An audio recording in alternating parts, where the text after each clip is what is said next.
Evening, everyone, and welcome to the City Council meeting for the City of Alameda.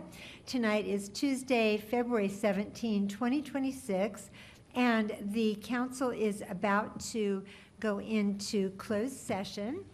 But I would like to start with the roll call, please. Madam Clerk Laura Weisinger, would you please call the roll? Councilmember Spoler. Here. Daysug. Here. Mayor Ezzy Ashcraft. Here. 3 present, but the other 2 are hopefully going to be here shortly. Hopefully on their way. We've heard from Vice Mayor Pryor, I Right. understand. Okay, that's Yeah. good. Madam Clerk, do we have any public comment on closed session items only? We do not. All right, then we will move to item 3. We are about to adjourn to closed session to consider the following items that I would like to ask the city clerk to please introduce. 3A is public employee appointment and hiring pursuant to Government Code Section 54957. The title and description of position to be filled is city manager. 3B is conference with legal counsel, potential litigation, significant exposure to litigation pursuant to Government Code Section 54956, subsection D2. The number of cases is 1, with the city exposure to legal action as defendant. The plaintiff is Alameda Marina. 3C is conference with labor negotiators pursuant to Government Code Section 54957.6. The city negotiators are the interim city manager, human resources director, Jack Hughes from Liebert Cassidy Whitmore, and assistant city attorney. Employee organizations of the Alameda Fire Chiefs Association under negotiation are salaries, employee benefits, and terms of employment. All right, thank you so much, Madam Clerk. So with that announcement, we are going to go into the council and ever so briefly the city attorney, but then we're excusing you, and our consultant, Pam Derby. I'd like everybody to meet us, everyone I just named, to please meet us, and city clerk. No, I don't need you, actually. Yeah, I think take a break. To meet us in room 391. Thank you. Thank you.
Are we ready in the balcony?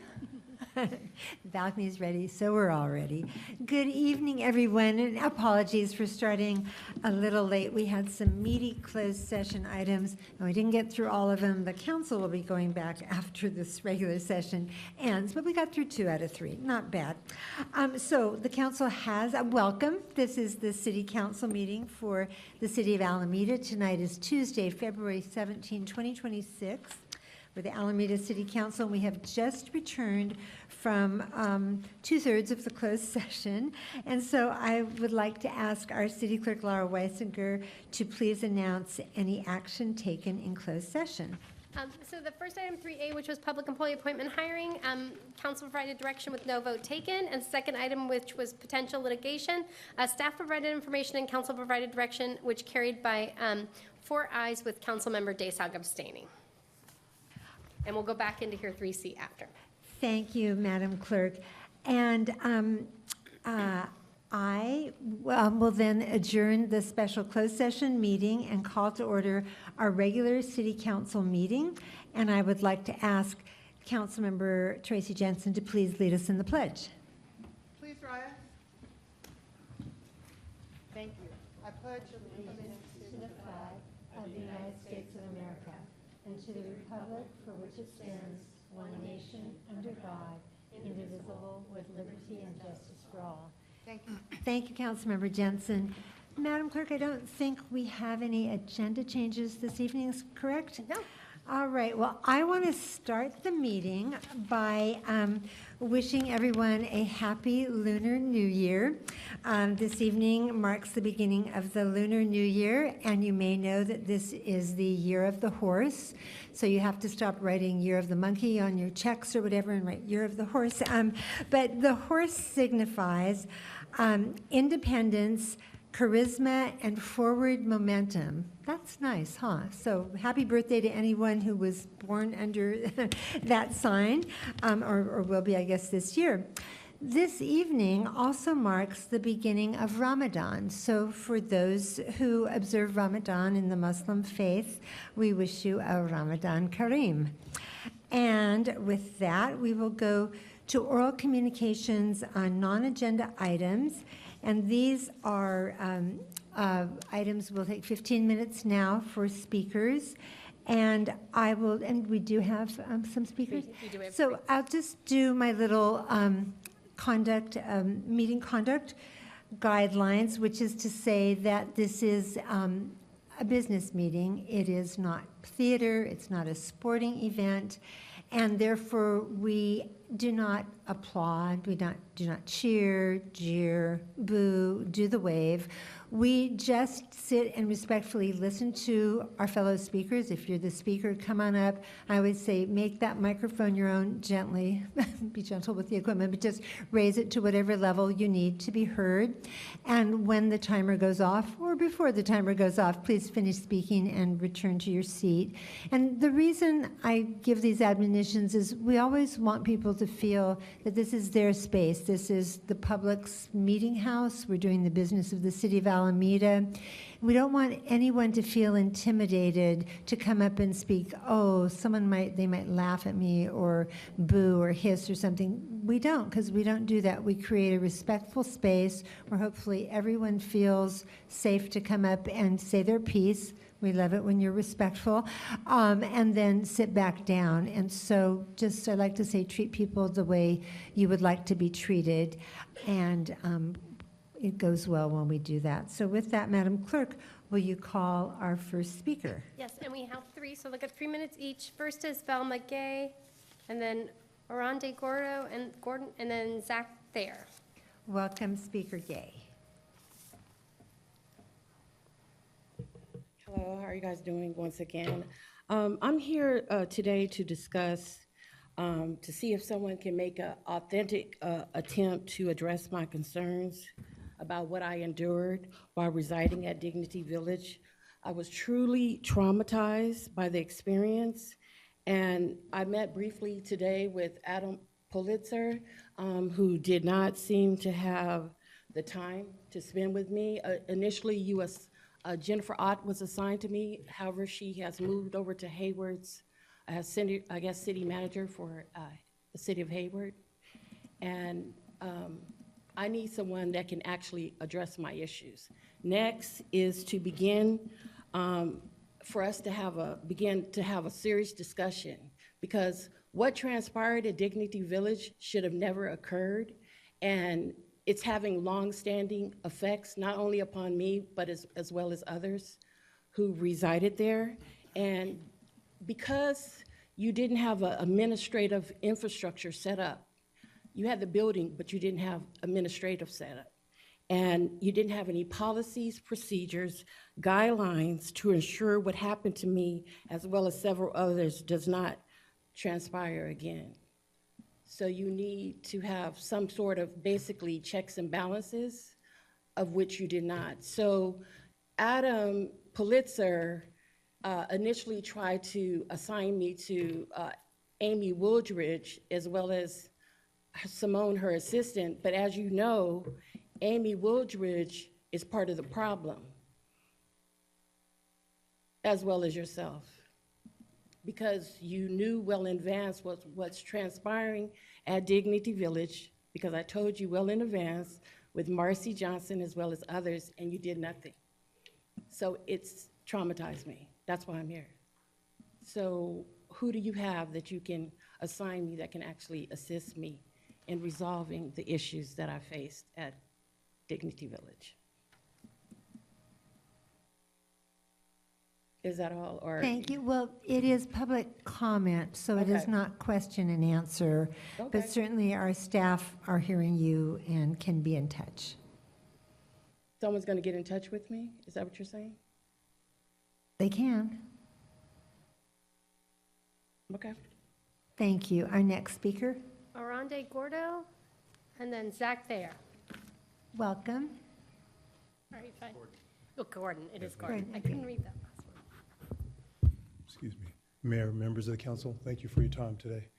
My name is Arande Gordon, and I am a cybersecurity consultant and an OT specialist for Nephrsys ICS.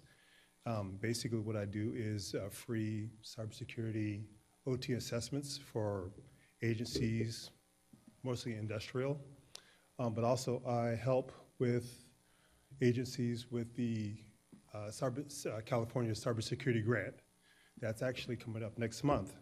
So it's an opportunity for the city. There's money on the table, and I'm here to offer my services free of charge to help obtain that money, and work with the city. Then after that, any of the follow-up that happens. So that's myself. Thank you. Thank you so much. And did you bring some contact information to leave? Yes, I can. I can probably do like a little bit Our better. very able city clerk. Yeah, Got my it. only question was because I didn't know who the key stakeholders were, or who would probably be the persons to to talk to, or people who'd want to be able to move on that. So, okay. Thank you. Our next speaker, Zach Thayer? welcome.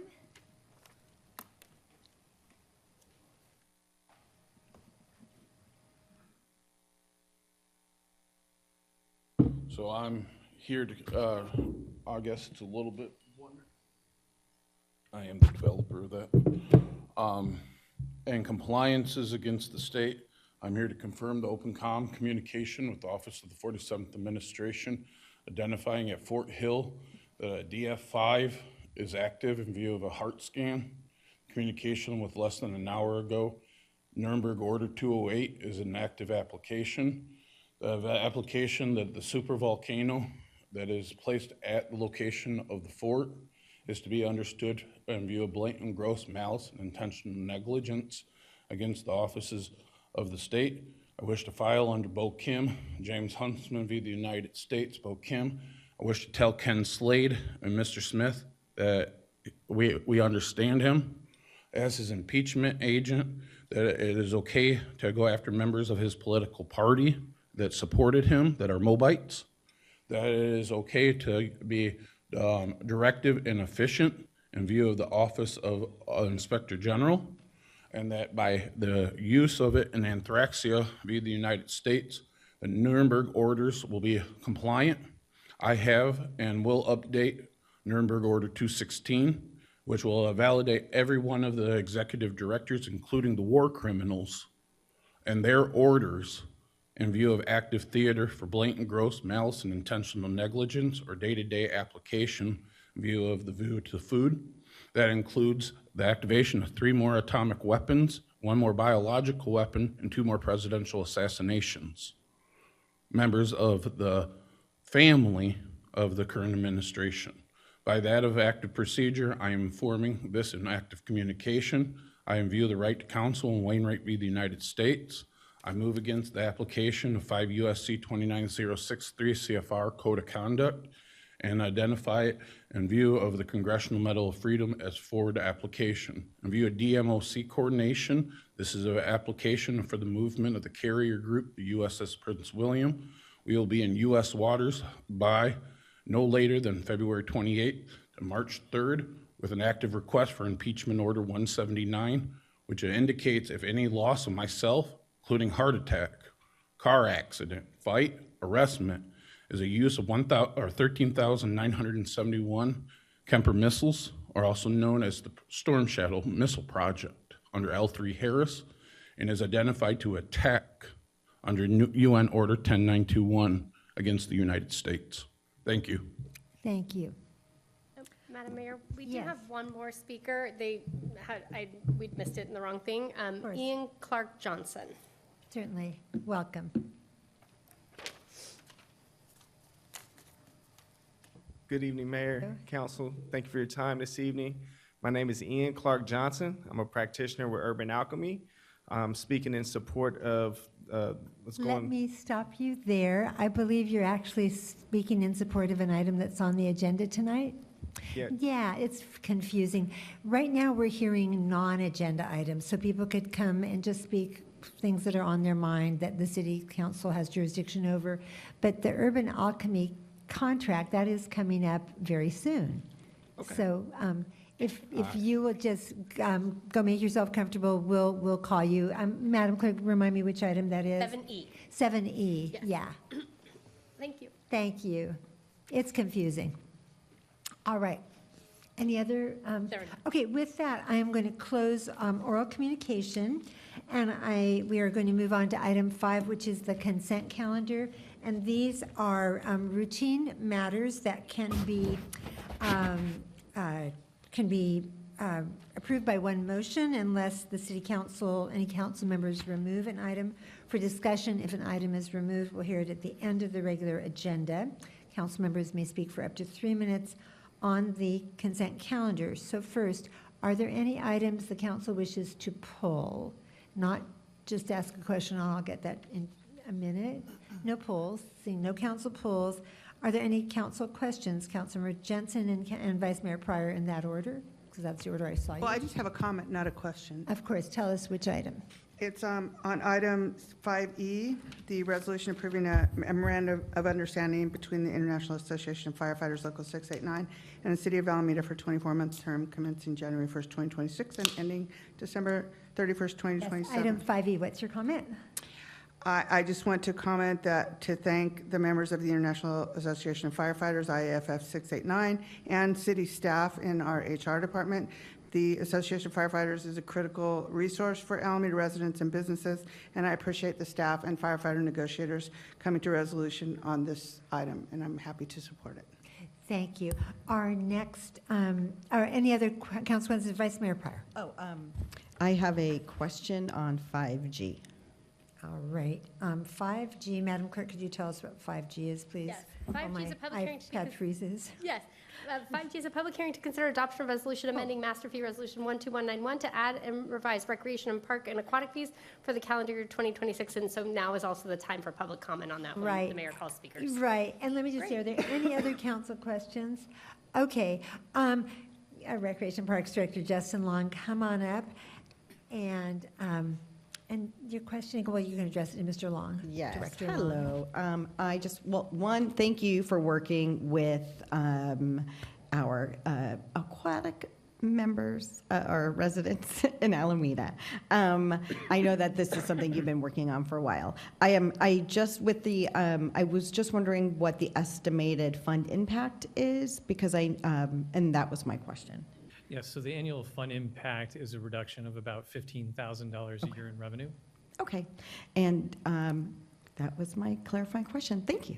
And thank you for working on this. Yeah, and I also, Mr. Long wanted to comment that I happened to run into one of the aquatic, one of the swimmers in another meeting and said, oh, I saw good news on the agenda, and she specifically mentioned how great you were to work with, and I know she's not alone in feeling that. So thank you very much for all your work in getting this resolution. So Madam Clerk, go ahead and this is what happens when I go off script. The clerk needs to make an announcement. Yeah, so that public hearing for the park fees, if there's any public speakers who would like to address it, now is the time for comment on that. And we do have one speaker on the whole consent calendar. Okay, So far. all right. So let's call our speaker on the consent calendar. Zacht.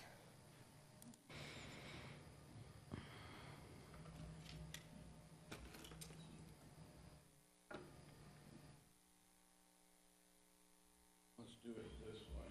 Loniak, yes. We'll redo the application, Ladera v. the United States, Harvest Aid v. the United States. And Sir, I'm I just want you to addressing- know this is just the consent calendar I items. understand that. Oregon CRE v. the United States, Colorado River Basin v. the United States, and Michigan v. the EPA. Compliances of the Potomac and the view to the Hawaii. I am wishing to challenge the Regulatory Reform Act and Trump v. Hawaii based on procedure of grant, authorization of allocated hours, and the uses of services within the city of Alameda based on jurisdictional application, using the master plan as a form of contextual application, using what is wondered in HR 5862 based on zoning applications tied to the fire and applications of duality of dual jurisdiction, including the view to day-to-day management, cost of living, and the uses of city resources. I believe that the city has become negligent. There's no applications for what you call frisbee golf. They've taken the bathrooms away for the general general usage. They've increased the permits for general businesses in this community. You've rechanged the housing allotment for it in model. You have failed to submit an application to AC Transit for a bond ETF. You failed to have done that also as a BART, as a bond ETF based on trade association rights. Oh, my friends are coming. We have a little bit of an issue with how Tri-Regional Authority Agreement is seen in schematic application. I am the commercial developer in Ladera v. the United States, also known as Lotus Capital Management. In view of the Mazzetti project, I was taken to court in U.S. Pork Association v. the United States based on model assessment to the view of the international driver's license. I wish to challenge the appellate, the ninth appellate, in view of the state of California for gross malice, intentional, and blatant negligence in view of that of the state, and ask that there be an administrative request under the Sunshine Act and the Tom Baines Act in view against the city. Thank you. Thank you. Our next speaker? That was our only With that, we will close public comment on the consent calendar. And council, do we have any comments on any of the other consent calendar items? Seeing none, I am looking for a motion and a second to approve the consent calendar.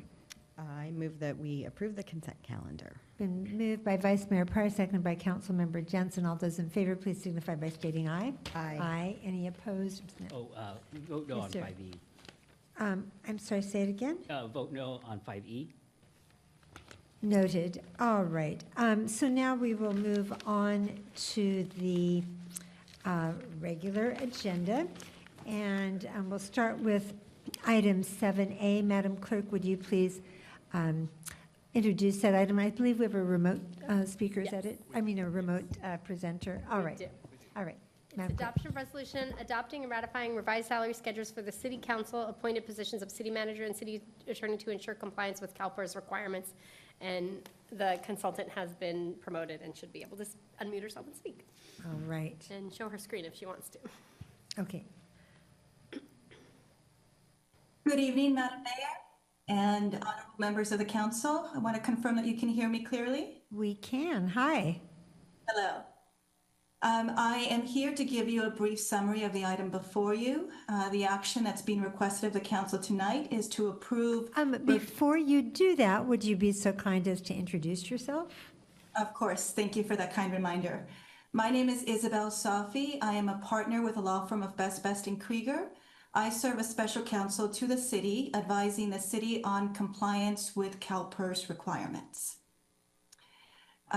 The request that is before the council today is to approve revised pay schedules for the city attorney and city manager, which are the two contracted positions at the city, in order to ensure complete compliance with CalPERS requirements. As a CalPERS contracting agency, the city is required to ensure that all of its reportable compensation complies with both statutory and regulatory requirements in order for that reported compensation to be reportable to CalPERS.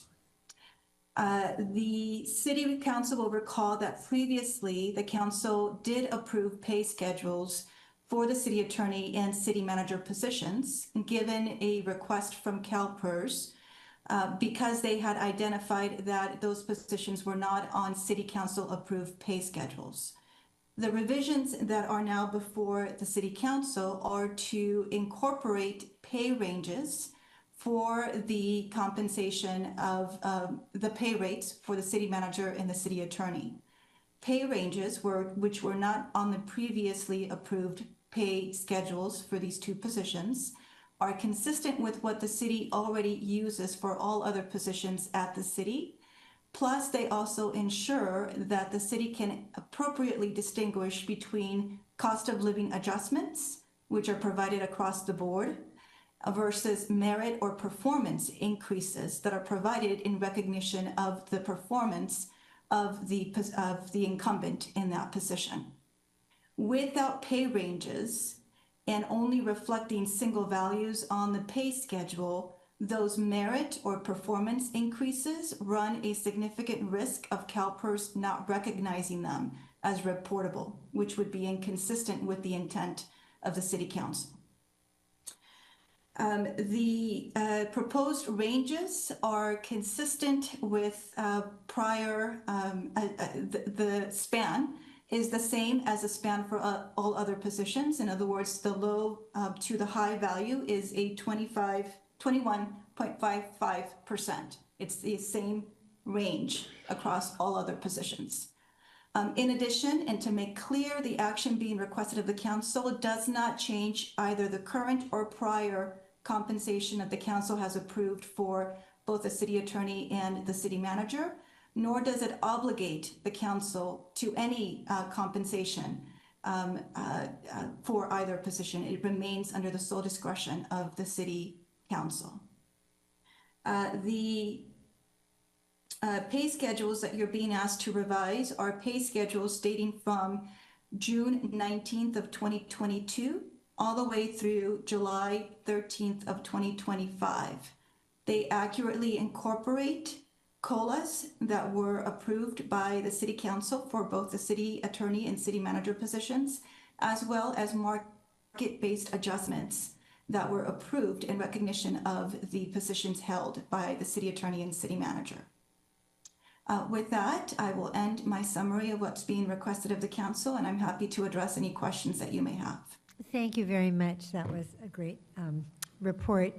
So, council, before I go to public comment, if there's any, does anyone have any clarifying questions? This isn't discussion, just any clarifying questions about what council just told us? Council spelled with an S.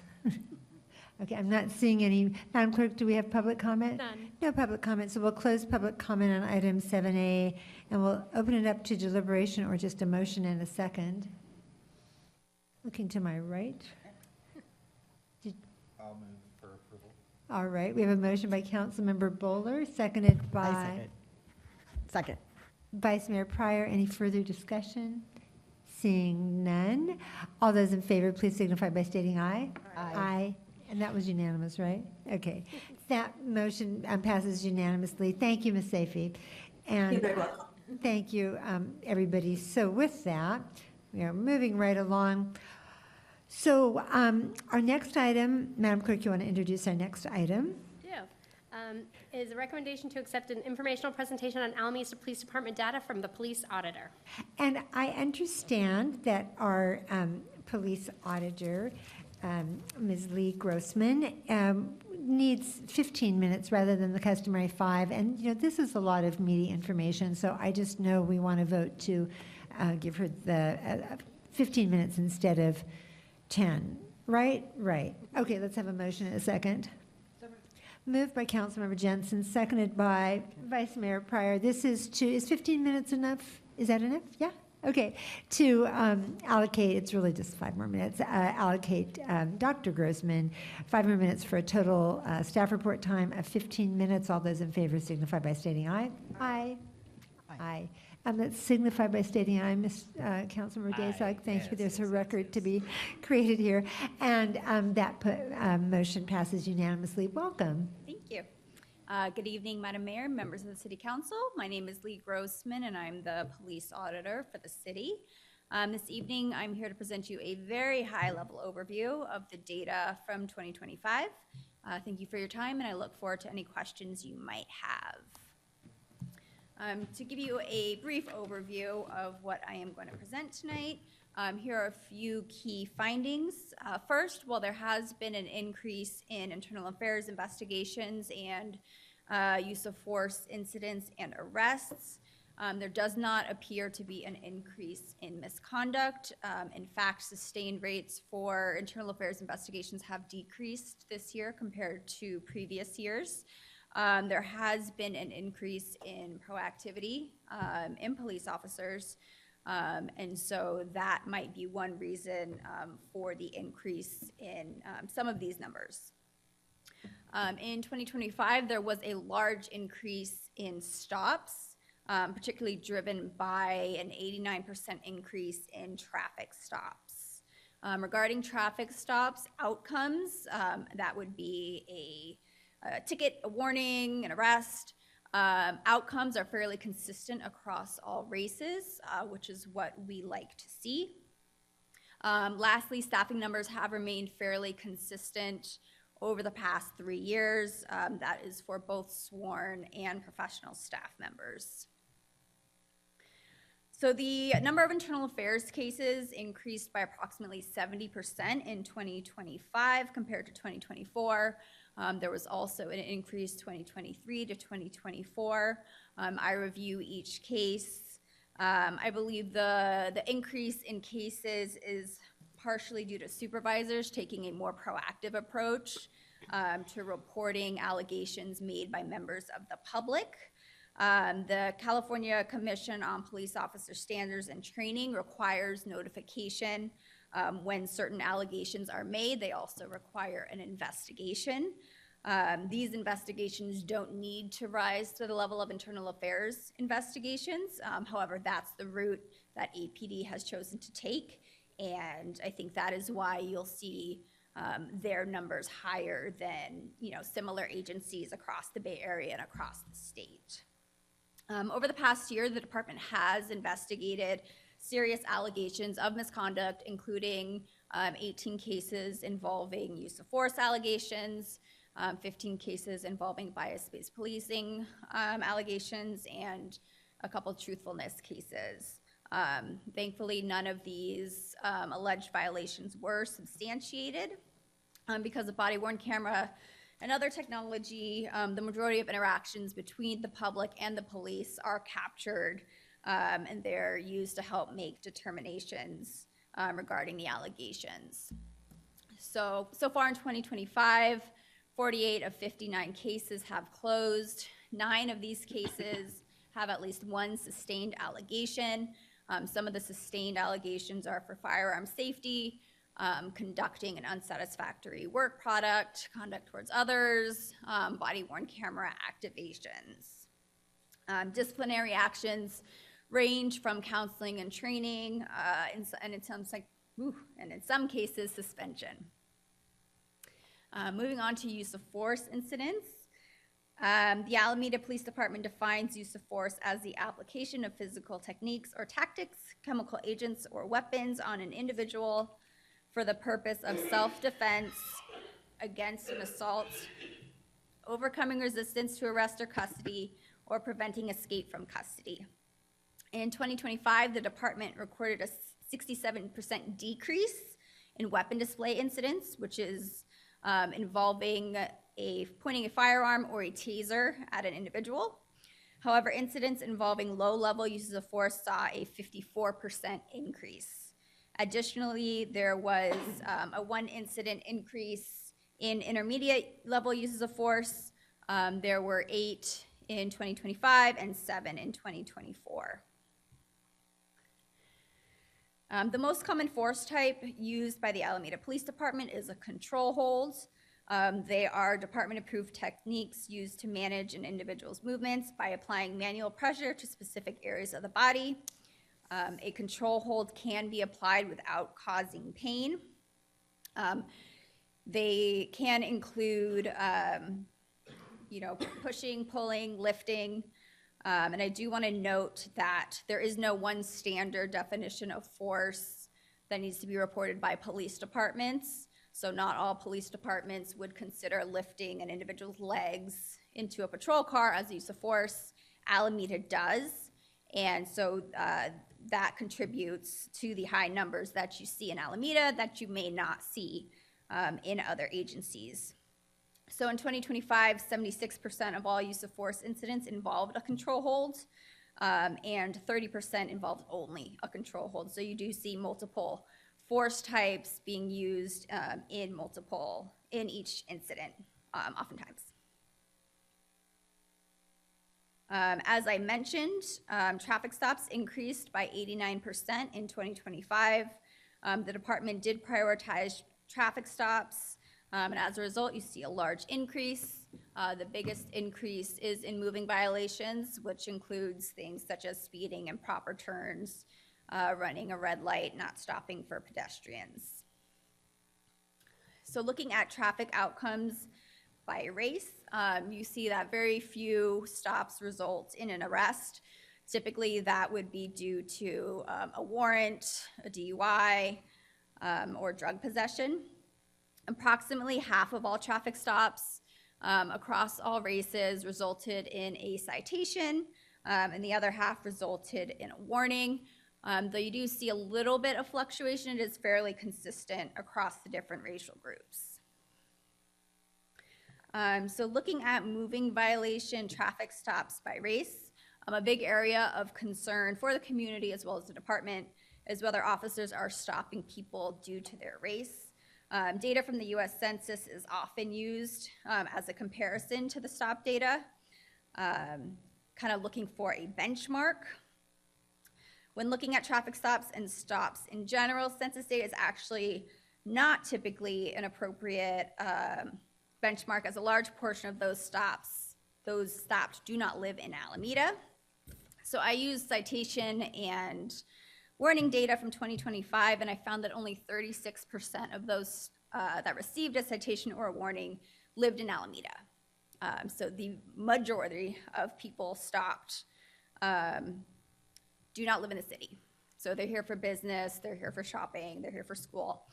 And therefore, if we use census data, we would not be accurately reflecting the people that are being stopped. For other stop types, only about half provided an Alameda address, so still a large proportion of people we are stopping do not live in the city. A better benchmark to use, but still imperfect, is collision data, and that is because probably most collisions are not reported to police. Also, a number of the collisions reported were hit and runs, where the race of the driver that was at fault is unknown. Regardless, it's still an important thing to look at and use what data we have available, and remember that the benchmark should just be used as an indicator.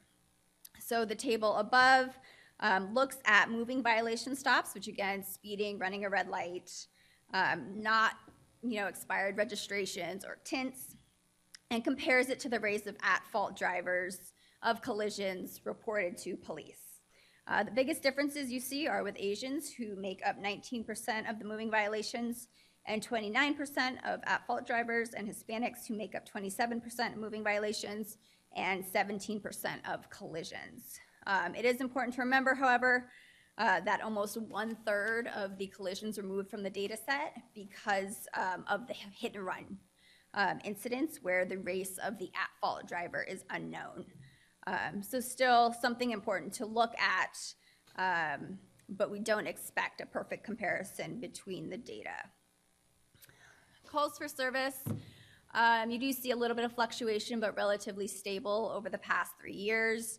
There were 68,000 calls made in 2025. This does include calls to the fire department.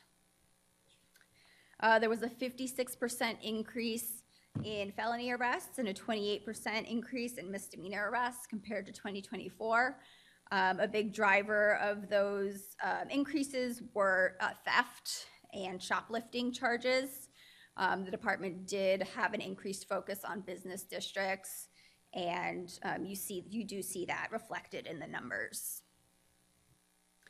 In 2024, the police department modified their pursuit policy, which allowed officers to pursue suspects or vehicles wanted for felony crimes. In 2025, there were 12 pursuits compared to 13 pursuits in 2024. Most pursuits are very short, less than 1 minute. The longest was 4 minutes. There were no collisions as a result of the pursuit. Each pursuit undergoes a thorough review by a sergeant, lieutenant, and captain. Some pursuits are additionally reviewed by the chief. They really do focus on areas of improvement and training, and key areas of focus include communication during the pursuit, clearing intersections, and vehicle speed. There were 2 more collisions in 2025 compared to 2024.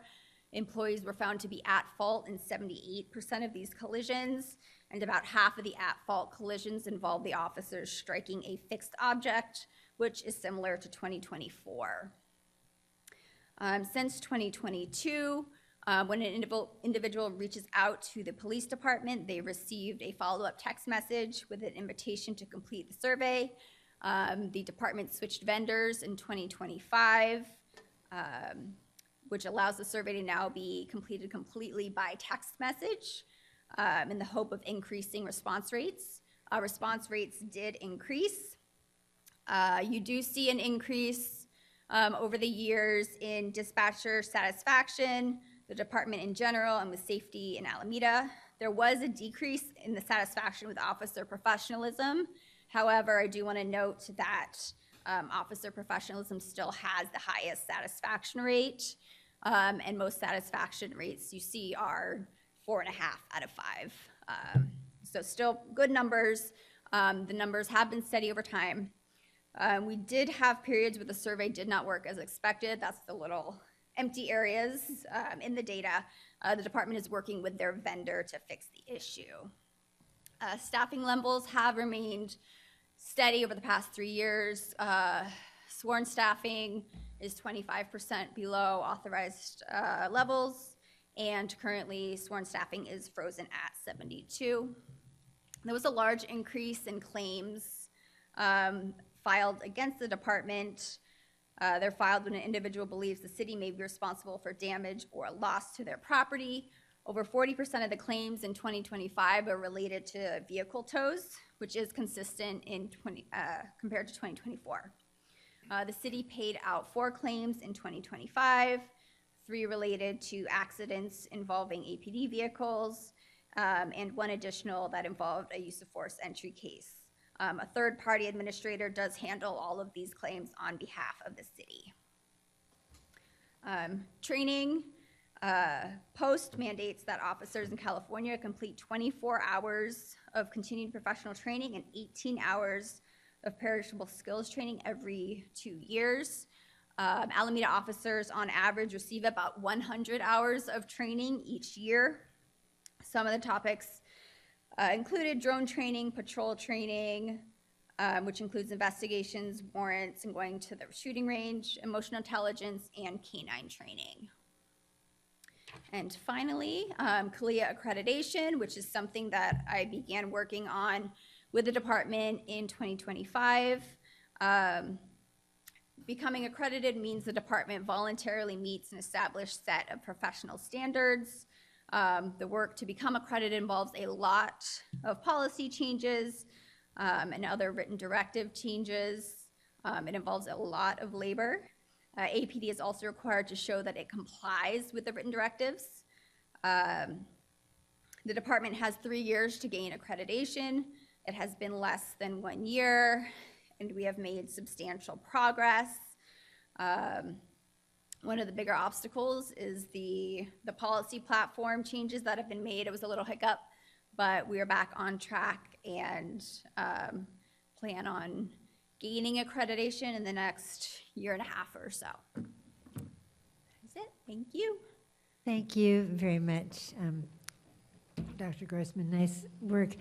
Council, do we have any clarifying questions about the report? Councilmember Jensen. On page, thank you for the report, and thank you for the data. It's great to be able to see all this information so clearly provided, and I'm happy to see much of the. These are questions, clarifying questions. So on page 13 of the slide, there was, and earlier in the presentation as well, you talk about the 25% sworn vacancy rate. Can you tell me how that's determined, the 25%? 25% of what number? So it's authorized versus actual.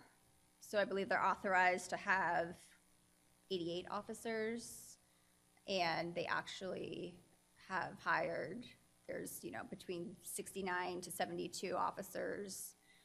So the department has the ability to hire another 24 officers? Currently, staffing is frozen at 72 officers, but prior to that, yes. So that's my question. It's not actually authorized because there's a freeze, right? Now, yes. Still, technically, they're authorized to have 88. I do mention that, yes, there is a current freeze. I'll save, I have another question about the pursuits, but I can ask that, I can save that until after public comment. Okay, any other clarifying questions, Vice Mayor Pryor? Yeah, I have a couple. I just want to clarify the sustained percentage. I'm sorry, on page 1, it says regarding internal affairs investigation, that sustained percentage has decreased. And I think it means the same thing as cases that have been substantiated Yes, have same decreased. thing, Got yes. it. Okay. My other question on page 2, an example of a sustained violation was body worn camera. So I was just wondering how common that is. Not very common. Okay, great.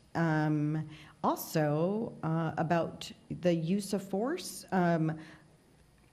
on page 3, it was broken up between weapons displays and low/intermediate level uses of force. And so are these 3, control, hold, takedown, and wrap, are all those considered low incident? I was trying to figure out which ones were low incident. Yes, most of them are low. Maybe I can't go back. If it's fish strikes. Oh, we can go back in the. Oh, it's on page 4. Right, how do the columns relate? The next one. There you go. Is that the one? Intermediate use of force would be personal body weapon, impact weapon, taser use. Oh, okay, great. Those would be the intermediate, yeah. Awesome. And then I'm just going through.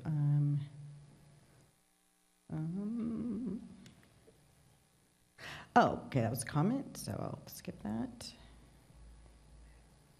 I think that's it. That was it, thank you. Okay, on this side of the dais, any clarifying questions? Councilmember Daysak. Thank you very much, Doctor, for the presentation, sorry, and the information that you provided. On page 7 of 18 on your presentation, you have the traffic stop outcomes by race. And I think the way that you read the table is you read, it's basically race distributed by the various traffic stops. So I was wondering if you have the data available, or if you can give it to us afterwards, where you do it, instead of doing it up and down, do it sideways. So do citations distributed by the various races. Obviously, we can do the quick calculations, but, you know, and perhaps if we can get 2024 data too, to see the comparison. So for example, in citations or warnings, in warnings, you have African Americans given 783 of the warnings that were issued were African Americans. But then when you count up everyone else, it totals to 3,349 warnings, which means that African Americans were 23% of the total warnings. Because you're looking at warnings this way instead of African American. Yep. And then Hispanics come across as 24%, so that's pretty close. And then white comes across in that fashion, comes across as 26%. So, i.e., 862 divided by 3,349. So if we can look at the data that way, that'd be really interesting. Yes, So, I will send that to you. appreciate it. And Dr. Grossman, while we're on that slide on page 6, what is the row called community caretaking? What does that refer to? Can we keep the slide up? It typically refers to if there is only like a 5150 hold on the individual, if a ride is provided to the individual. Okay. Got it. Thank you. Oh, And one Councilmember more. Daysak, And you yes. could just email us that data. That's, Yes, you know, okay. all of us, obviously. Thank you. All right, Councilmember Jensen, was that your hand up? Task was just your hand up. Okay. Any other clarifying questions? No. But keep your hands down. No, it's fine. Okay, thank you for that. Madam Clerk, do we have public comment? Yes, Zach T. All right. Welcome, Speaker. Back there, yeah. Is it Thayer? Yeah. Yeah, Speaker Thayer. You have a public comment? T-H-E-R-E? It's the same one. It's T-H-E-R-E? T-H-A-Y-E-R. Okay, got it. Oh, okay.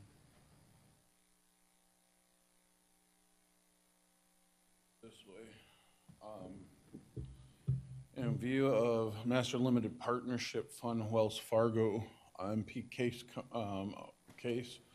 Oakland v. Simon Properties, I wish to challenge the OIG department in view of the Sunshine Act, in view of controlled buys by that of law enforcement and that of city and county employees. In compliances of the Tom Bain Act, I wish to invoke a requestment to CIRSA in view of administrative management tied to qualifiable applications. Anything consisted of non-Schedule 1, I would identify in the view of the state that because there's not been a petition for a gram of cocaine compared to how mushrooms are wondered and marijuana is wondered as legalization. Most of the state, a third of the region, and what I wonder is 1/6 of the city are that believe that cocaine is a medical-based application. That's how long marijuana has been legal in the state. The state has not taken a state petition at all to legalize 1 gram of cocaine as a requirement, or any city, county, or municipality to do that in over 10 years. With that as an application, I choose to request that the city do a fiduciary audit, including a tri-regional assessment under the Sunshine Act, looking at controlled buys, particularly of that with law enforcement, the fire department, off-duty security guards, off-duty police, and EMT in view of narcotics and distribution. I believe that this is an issue. It directly deals with the Police Commission Oversight Board, the police, what is known as the Police Credit Union. In the same way as asking, can you shoot and my math be right, isn't understood to day-to-day management compared to hustling or what you would call selling something, argument of Bree scam. How that is wondered in the view of recreation. When you have a population assessment that identifies what I wonder as much as 1/3 of the state that is failing and is unwilling to take a state-based measure to legalize it, that we are seen as blatantly, maliciously, and grossly negligent as that of city, county, and municipal authority agents based on that as recreational use. Thank you. Thank you. Our next speaker, Velma Gay. welcome, Speaker Gay.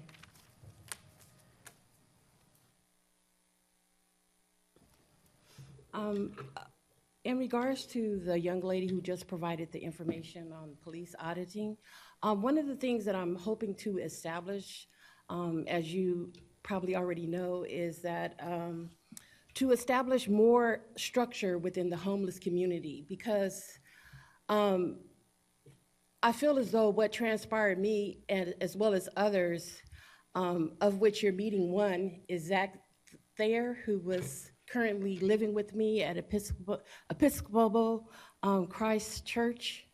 We went from there over to Dignity Village, which was comprised of approximately 12 of us. And you guys have there's a lack of structure within the homeless community. So when the lady is providing information about the police force, there isn't any, where is the data or the statistical data or transparency that interrelates with the homeless community?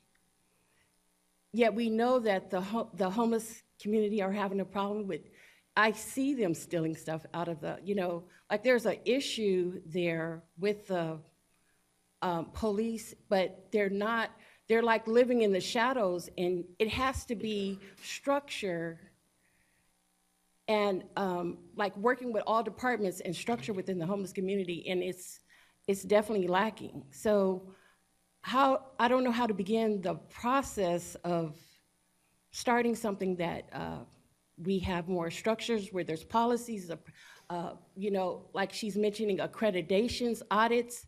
Where is this within the homeless community? In Alameda County, Oakland, San Francisco? Where?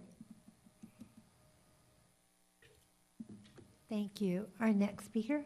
That was our last speaker. Okay, with that, we will close public comment on item 7A and, sorry, not 7A, 7B. And again, this is a recommendation to accept an informal presentation on the Alameda Police Department data from our police auditors. So any further comment or discussion? Vice Mayor Pryor. Yeah, I just had a couple of comments. When I was looking at pursuits on page 10, I'm very grateful that there were no collisions as a result of pursuits. I know that can be pretty unsafe. I know that when my sister was a highway patrol officer, so I think you have to weigh, public safety versus we need to catch this person that committed a crime. So I'm grateful. It's probably every time an extremely difficult situation. And then also, I am glad that we are tracking all types of use of force, even like you gave the example of lifting someone's legs up. I do think that's really important.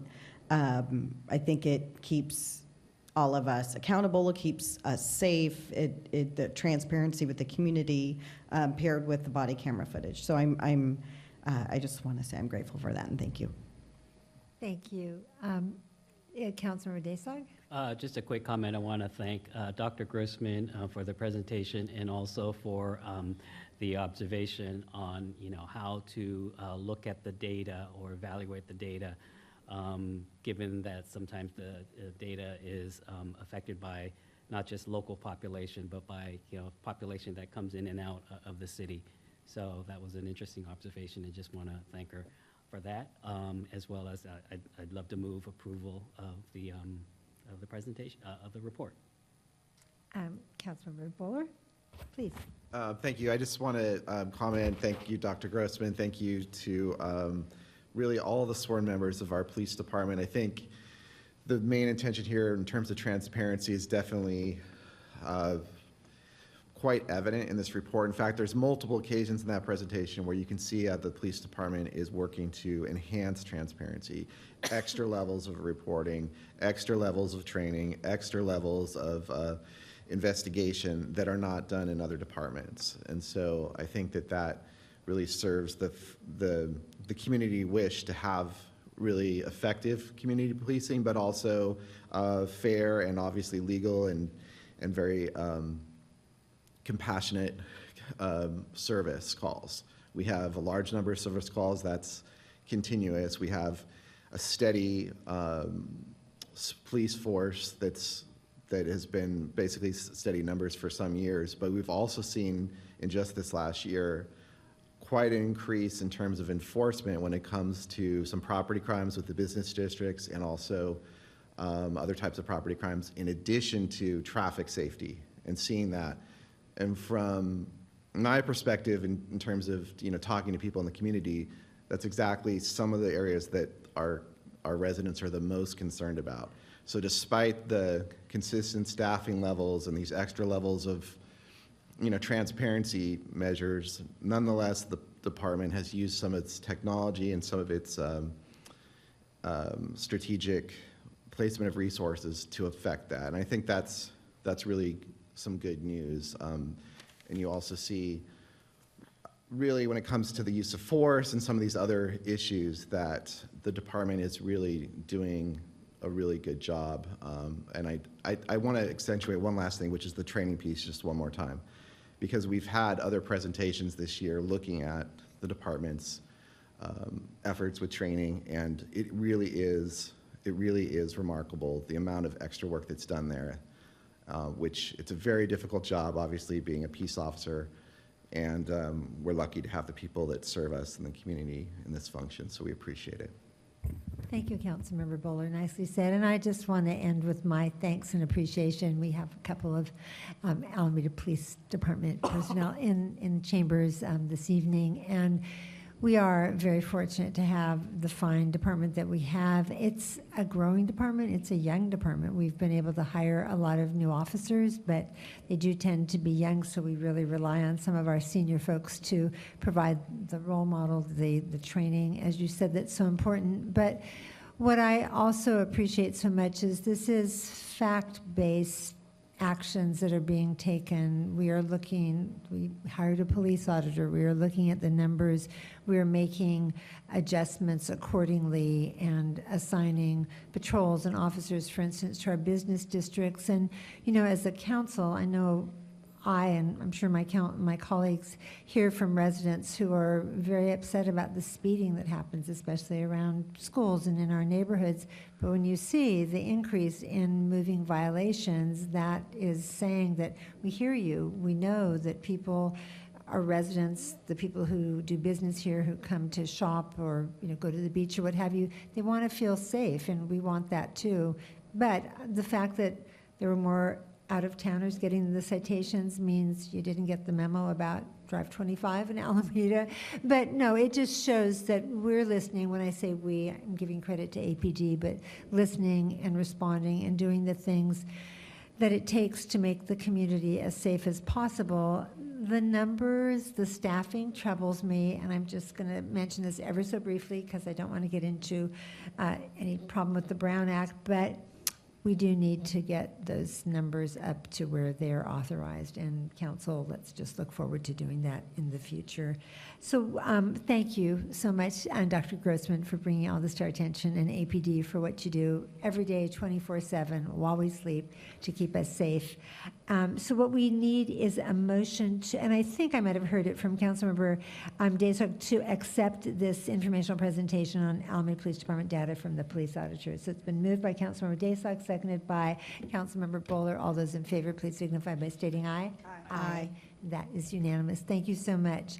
So Madam Clerk, now we go on to 3 items. You want to tell us how that works? Yes, so items 7C, D, and E, which I'll introduce right now, are all related, and staff's going to give one presentation on it, but then council will take separate votes on the 3 presentations. So 7C is a recommendation to authorize the interim city manager to execute an agreement with Alameda Family Services in an annual amount not to exceed $218,000 to provide therapeutic services at Dignity. Madam Clerk, you can slow down a little so everybody can digest that. Okay. It's fine. Okay, the Emergency Supportive Housing and the Day Center Safe Parking Program for the term of March 1st, 2026 through December 31st, 2026, with the option of 4 one-year extensions in an annual amount not to exceed $264,000 for a total 5-year amount not to exceed $1,274,000. And then I'll read the CEQA language that applies to all of them at the end. The 7D is a recommendation to authorize the interim city manager to execute an agreement with Ruby's Place doing business as Restorative Pathways at an amount not to exceed $700,000 to operate the Emergency Supportive Housing Program for the term February 15th, 2026 through February 28th, 2027, with the option of 4 one-year extensions for a total 5-year amount not to exceed $3.5 million. And E, yes, which is a recommendation to authorize the interim city manager to execute an agreement with Urban Alchemy in an amount not to exceed $1.6 million to operate the Day Center and Safe Parking Program for the term February 15th, 2026 through February 28th, 2027, with an option for 4 one-year extensions for a total 5-year amount not to exceed $8 million. All these projects are statutorily exempt from further environmental review pursuant to the Public Resources Code, Section 21080.10, services for people experiencing homelessness, and categorically exempt from further environmental review pursuant to California Environmental Quality Act Guidelines, Section 15301, existing facilities, and 1503 or 61B3, common sense. Thank you. And you're going to, that was all 3 of them, right? Yes, And- so that's all 3. Okay, and so we have joining us this evening, Ms. Simone Falls, who is Housing and Human Services Manager. Ms. Falls, I just want to confirm, is 10 minutes really enough for you? Because you know that we will give you more time. I have a brief presentation. I think 10 minutes will be enough. You think? Okay, all right. Take it away. Thank you. All right, thank you for having me, Mayor and City Council. Again, my name is Simone Falls, Manager of Housing and Human Services Division. I do just want to give a side note for Urban Alchemy. I had actually asked them to introduce themselves in the beginning, so sorry for that confusion. It's okay. But they are here for when their item comes up to help answer questions. Perfect. So we have 3 items. The first item is regarding mental health services at our shelter programs, currently provided by Alameda Family Services. So that is current services that are provided. The 2 other programs are also current programs, but we have gone through a process for new providers. So we're recommending Restorative Pathways for emergency supportive housing and Urban Alchemy for the Day Center Safe Parking Overnight Shelter Program. We continue to see a need for homeless services in Alameda. For example, the winter warming shelter continues to be over capacity at this time. So we are looking forward to continuing to strengthen our services. We're looking forward to the new Day Center program, which will add 12 additional beds to our system. We also see complex challenges. There's been increased discussion around mental health and substance abuse challenges, which is where AFS is supportive with providing services within the shelter. We have an integrated homeless service response system. So we have our new shelter providers, which we'll talk about how they were selected shortly. We have our mental health services through AFS, and we have a strong collaboration between those providers and Housing and Human Services Division, working collaboratively together to provide the most optimal services in our programs. We also have what's called the Coordinated Outreach Team, which is a meeting that is twice a month, where we meet with all of our service partners around homeless services in Alameda and discuss clients by name so that we can collaborate closely and ensure people are connected to housing. So we went through a competitive request for proposals a few months ago. The objective was to solicit proposals for qualified organizations. We had 2 review panels. The first was a written review panel from partner cities that do similar work. They reviewed the written proposals, and the top 3 agencies were selected to move forward. They then went into an oral panel with HHS and partners. We had AFS and Building Futures with Women and Children, and an independent individual from our local COC that were on that panel. And from that panel, we selected who we believed were the most equipped and experienced and prepared to come provide and continue these services in Alameda. Restorative Pathways has been doing services for over 55 years. They have contracts with partner agencies such as Alameda County and the City of Hayward. They are primarily serving families, single adults, transitional age youth, and they specialize in those types of programs. Urban Alchemy also has been doing this work for, or I don't have the exact number, I want to say it's about 10 years. They started in Alameda with their showers, and they are continuing to grow their agency with focusing on low barrier, challenging programs such as tiny home safe parking programs, emergency shelters, very similar to the day center safe parking program that we have here in Alameda. They have several contracts in San Francisco. They have a contract in Alameda, Los Angeles, and also out of state. Integrating mental health services. So currently there is a therapist at Dignity Village on site. There's also a shared therapist at the day center and emergency supportive housing. So this is a request to continue those services. They provide crisis intervention. They also provide individual therapeutic services for clients, and they provide resource connection, so continued connection to therapy outside of the site, and also other resource connections such as substance abuse services, mental health services, housing services, in addition to the case management and housing navigation that's on site. So the first request is to support Alameda Family Services to continue mental health services at Dignity Village, emergency supportive housing, and the day center. And secondly, to approve Restorative Pathways to support the 4 emergency supportive housing properties, and Urban Alchemy to support the day center safe parking and overnight emergency shelter site. I believe Karen may be on the line for questions, and we have a couple of folks when we get to the next item for Restorative Pathways on Zoom, and then Urban Alchemy is here in the room for the 3rd. And that would be Karen Zeltzer from Alameda Family Services. Okay. Thank you for that presentation. I have a clarifying question, and some of my colleagues may as well. Can someone help me understand the, and I might have missed it in the report, but so and because I think the city clerk let us know that we heard the report on all 3 of these items, C, D, and E, but we'll have to vote on them individually because they're individual contracts. So let's just take the first one, 7C, and this is to authorize the interim city manager to execute this agreement with Alameda Family Services in an amount not to exceed $218,000 to provide, et cetera, et cetera. It's with the option of 4 one-year extensions in an annual amount not to exceed $264,000 for a total 5-year amount not to exceed $1,274,000. My question is what does it take to have a 1-year extension? Is there some criteria that has to have been met, a certain, standard or level? What is that? And if I missed it in the staff report, please point me to it. So for each contract to receive an extension, we have several different steps that we take. Each contract will be evaluated, they'll be monitored. So I started monitoring our programs when I joined the team about a little over a year ago. So we've monitored all of our CDBG programs. We will then monitor Dignity Village, since the provider has now been there for a year.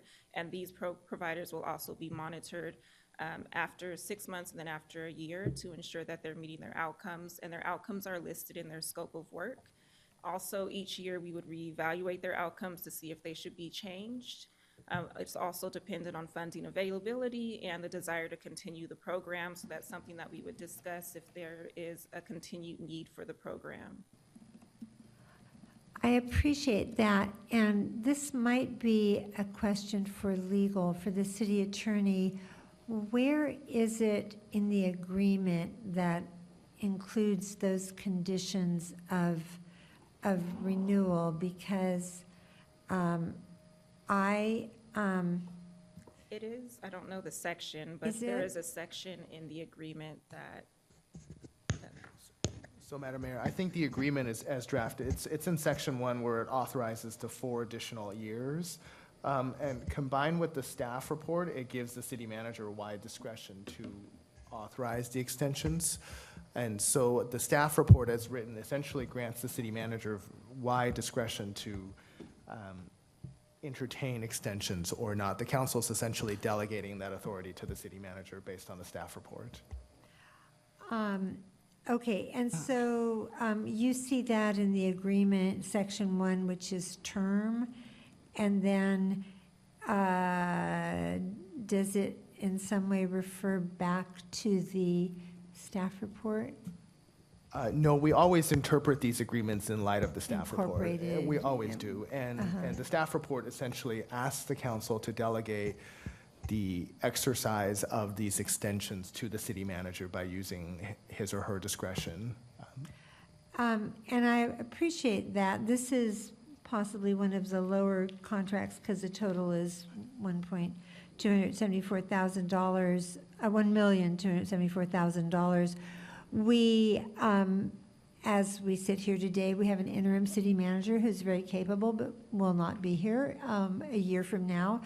And I would feel better if there was some provision for a report back to the council. I do not want to tie a city manager's hands, but I also think, just given the fact that we are changing providers in some instances that we have, and I credit Ms. Falls and your department for realizing that some things, weren't working as well as we hoped and needed changes, but I would like some involvement of the council to at least be made aware of. We're renewing it here, as Ms. Falls noted, that outcomes are monitored, reevaluated. We're recommending that these changes be made. I think addressing homelessness and preventing it is such an important objective of this council. I'd like there to be a little more return to the council, at least to be informed, and by extension, the public. Of course.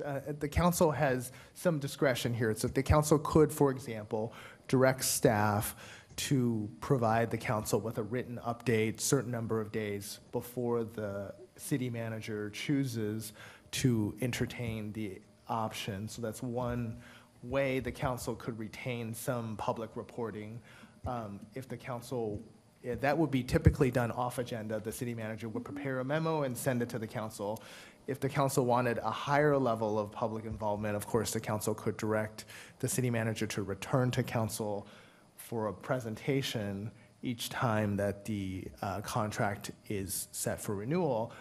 Yeah, I hope you didn't interpret what I was saying to request that, but I see it more than we're agreeing to it now, it's a one and done. 5 years later, we will have spent $1,275,000 and just known that a city manager said, sure, go ahead. I think we do want to hear in a memo, and I don't know, I'll leave it to my colleagues when they comment whether it's something they would want to have come back or not, but at least some reports. So this is a field that is evolving. We're all learning about best practice. We're learning from each other. Ms. Falls and Interim City Manager Pulitzer, the three of us were recently in Berkeley for a great presentation by a leading expert in addressing homelessness.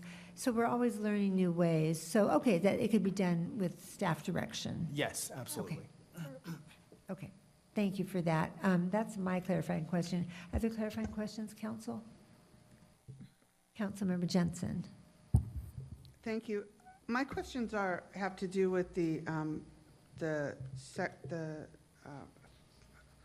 five, not the first one. They have to do with 7D and 7E. And so these are really questions about the oversight and the scope of work for these providers. So with regard to 7D, that's the contract for restorative pathways, the provider to often operate a transitional housing program. So my first question is, the provider will provide 24-hour services in transitional housing and a staff for 24-hour services, including an awake overnight staffing. So this is for all of these sites, and I believe, well, you can confirm that there are 4 sites for this program. And so each site will have a overnight 24-hour staff? No, so the model currently and the model with the new contract, the family houses do not have on-site staffing. They have access to staffing, and the single adult houses have rotating staff. So they're next door to each other, and so they have an overnight staff that has rounds where they rotate. Okay, thanks. And my second question is about the provision that requires the provider to set up an emergency supportive housing program in Clarity HMIS with Alameda County HMIS. And it says to set it up, but I am asking whether that program is already in place. So every time there's a new provider, it has to be set up again with under the new provider's name. So there is data currently recorded in HMIS, but it will be updated. Thank you. And just for the public's benefit. It's Housing Management Information System. And what is it? If you could summarize what it does. It's the HUD mandated database that all jurisdictions must use to collect homeless data. Thank you. Thank you.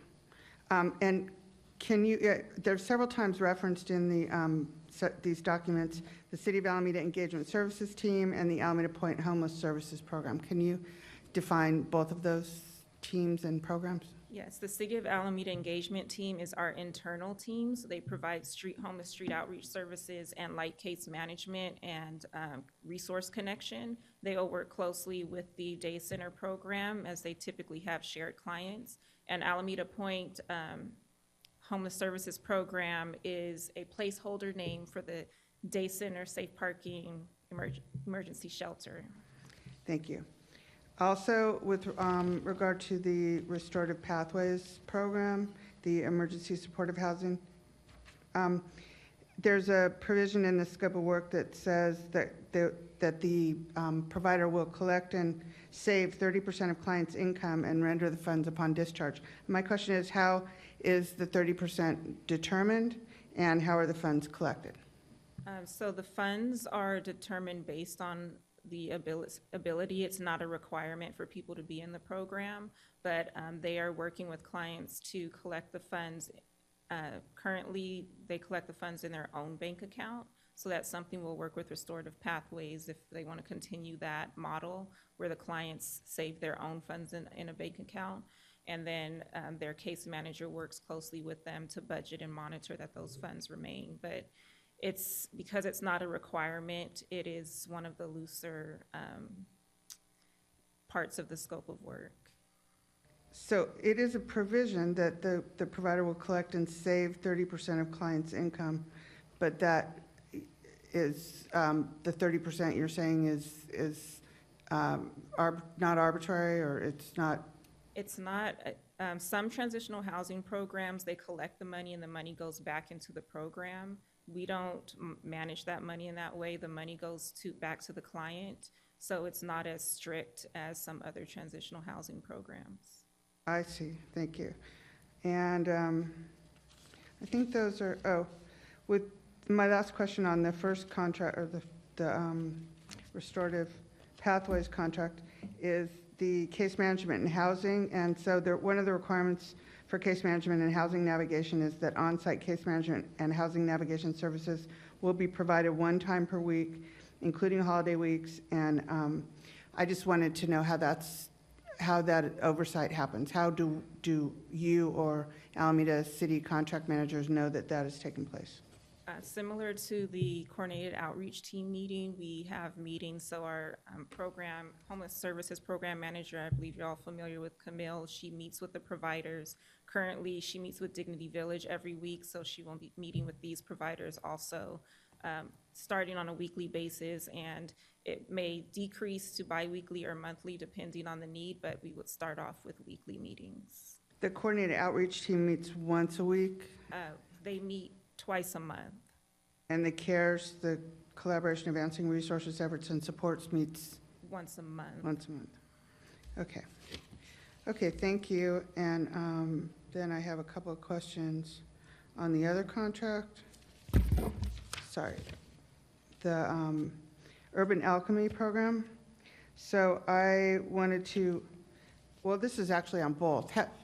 For these programs, the emergency supportive housing and the day center, how often does city staff that is overseeing the contract do site visits?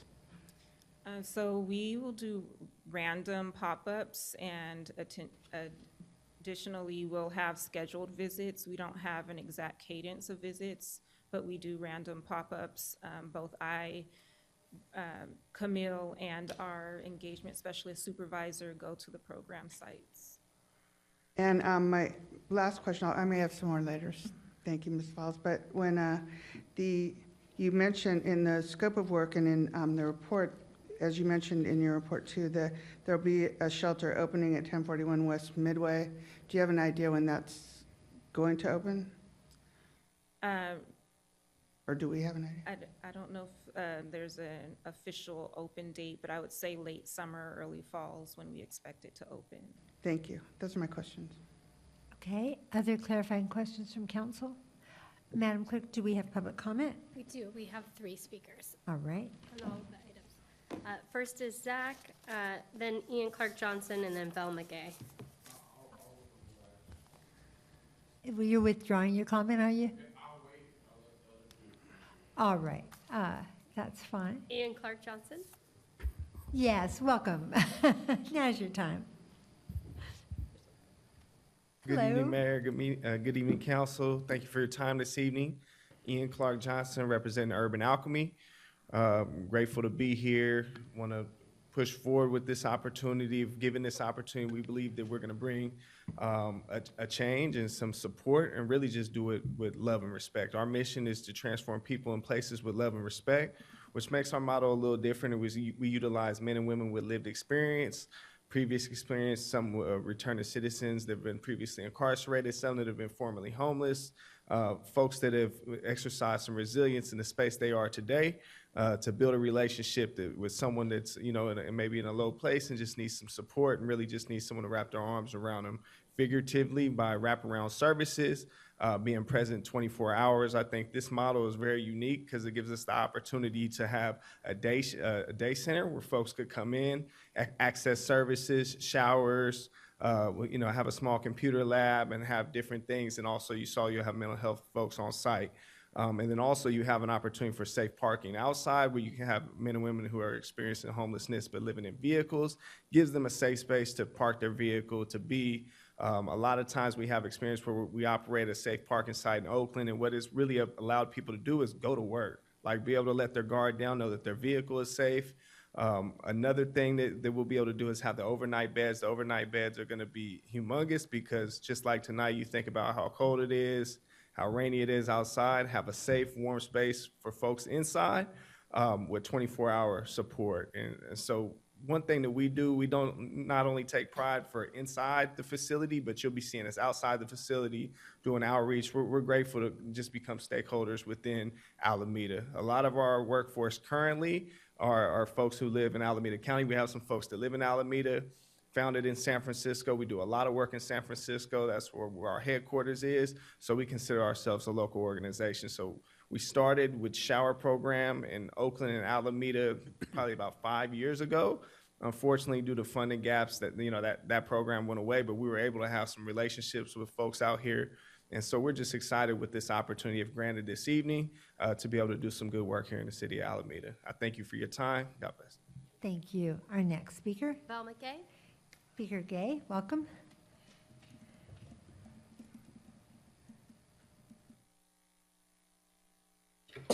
I guess I hit the jackpot tonight by being involved with, I'm very familiar with Urban Alchemy, but the reason why I'm getting up and I'm continuously speaking about structure is because, and why is, though I should be compensated for what I was doing at Dignity Village, is because you didn't have that when I was there.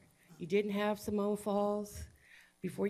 You didn't have Simone Falls, as well as when I came to Simone Falls for assistance approximately, 8 months ago? She did nothing. She just acted as though she's standing here. She's coming across as very astute, but when I came to her for assistance, she didn't help me.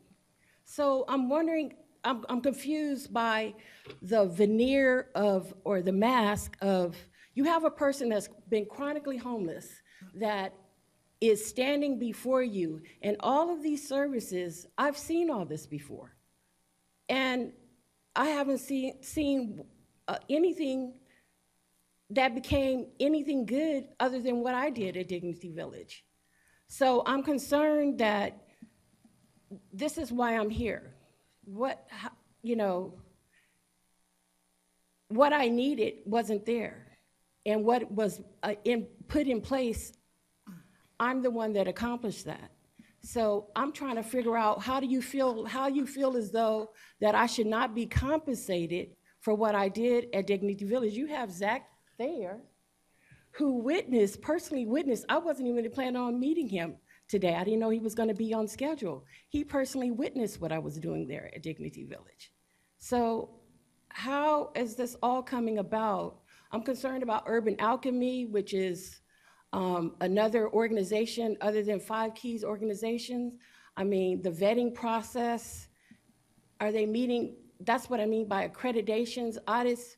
Where is the statistical data, the transparency of the information that the people of the community should be able to read? He's mentioning that they have people that were previously incarcerated, but when you hired Five Keys, the city of Alameda hired Five Keys, you didn't tell anybody that they were out of prison. So it caused long effects that are still traumatizing today for all of us who were involved. I mean, you're seeing me stand here today, but that I can easily get 10 or 15 people down here to state what was transpiring within the Thank building. you so much. Our next speaker, Zach. Mr. Thayer, you're up.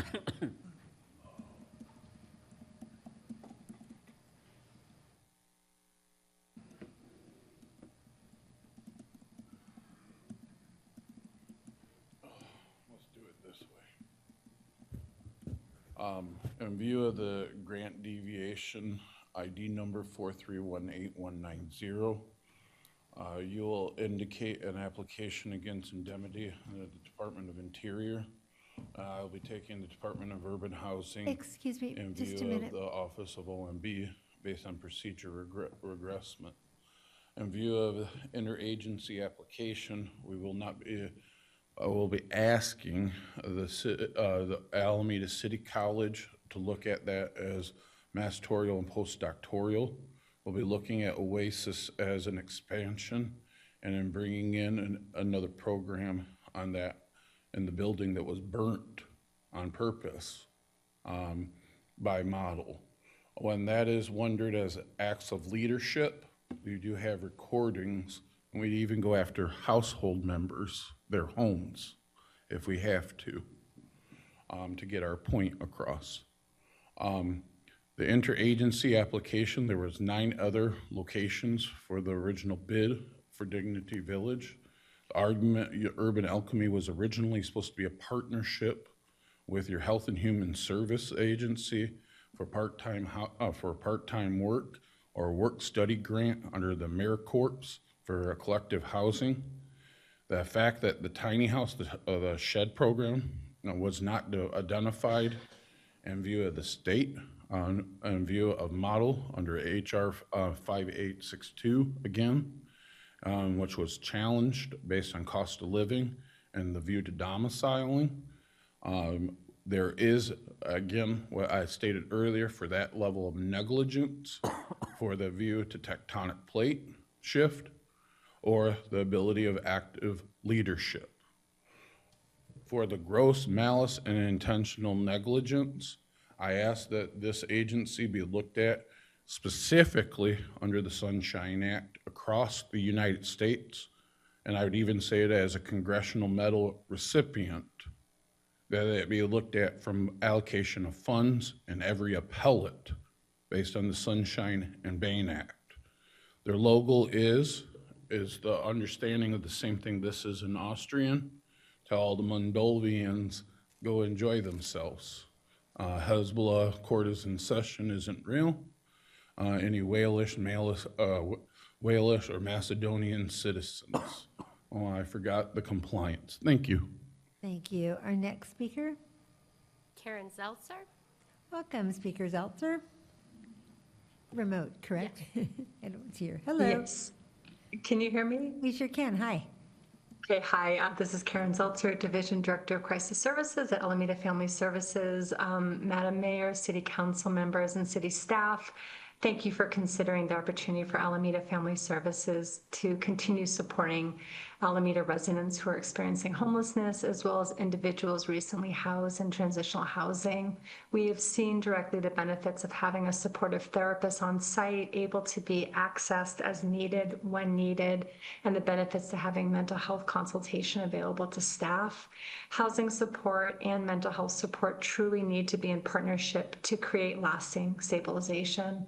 AFS mental health clinicians have been able to provide traditional therapy sessions, shorter check-ins as needed, milieu support, crisis de-escalation, mediation between clients and between clients and staff, and therapeutic groups such as activities around gardening, art, music, and games. All of these services support individuals' healing and resilience, as well as building community and community healing.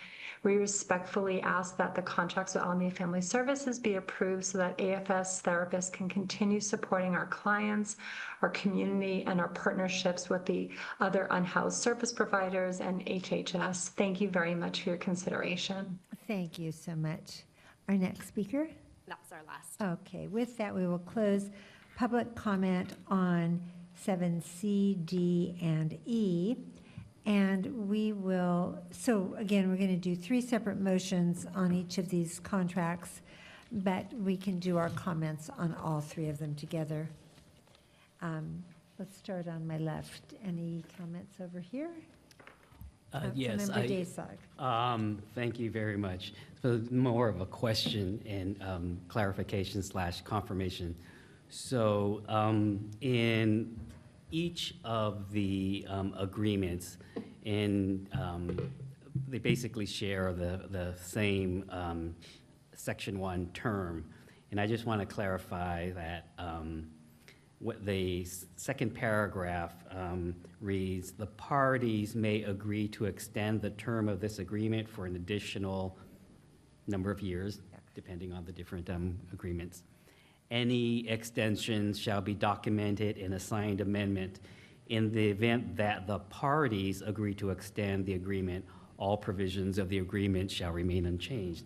So I just want to clarify, when we're talking about parties extending the agreement, is it correct to say that both parties have to agree It's not just one. And the parties are those entities that are kind of referenced in the very first paragraph, which is the city of Alameda, and depending on 7C, 7D, or 7E, it might be Family Services, it might be Urban Alchemy, or it might be the other entity. So those are the parties, and both have to agree.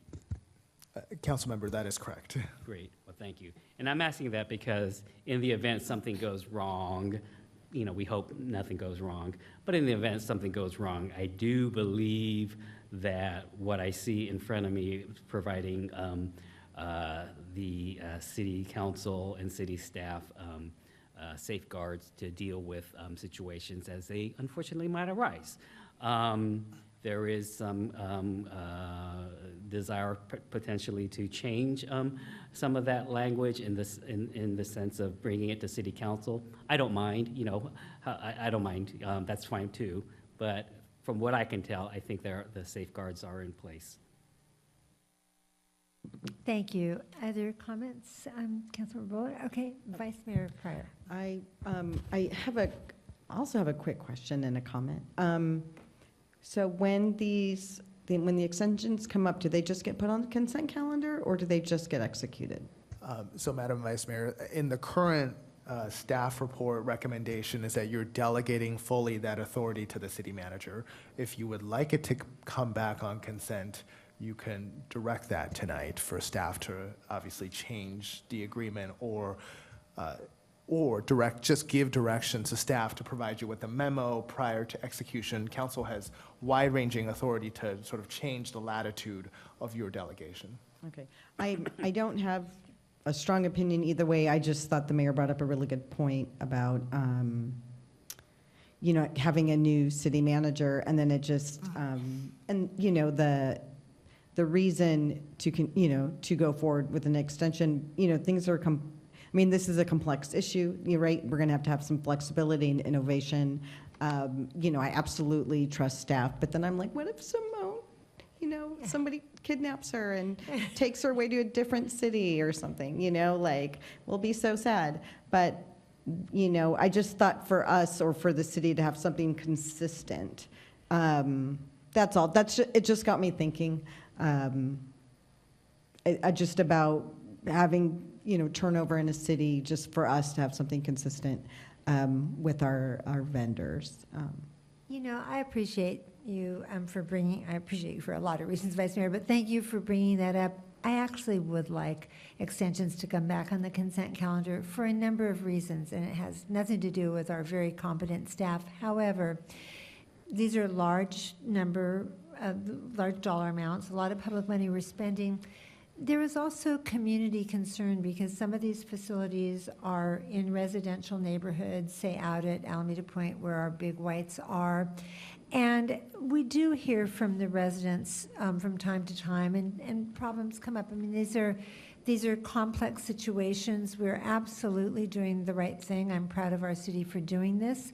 But I think we need to look with a really wide, like 360-degree view of how it's perceived in the community, and if there were concerns that this would be a time to be receptive to our residents. And I don't think it's asking a lot that once a year this be looked at, and it could be a brief staff report that just brought us up to date, and here's what we've accomplished, here's where we may need to see changes. But I think it is more than something that is just a memo. And the other benefit of bringing it back on consent is the public gets to see that too. If it's a memo to the council, not so much.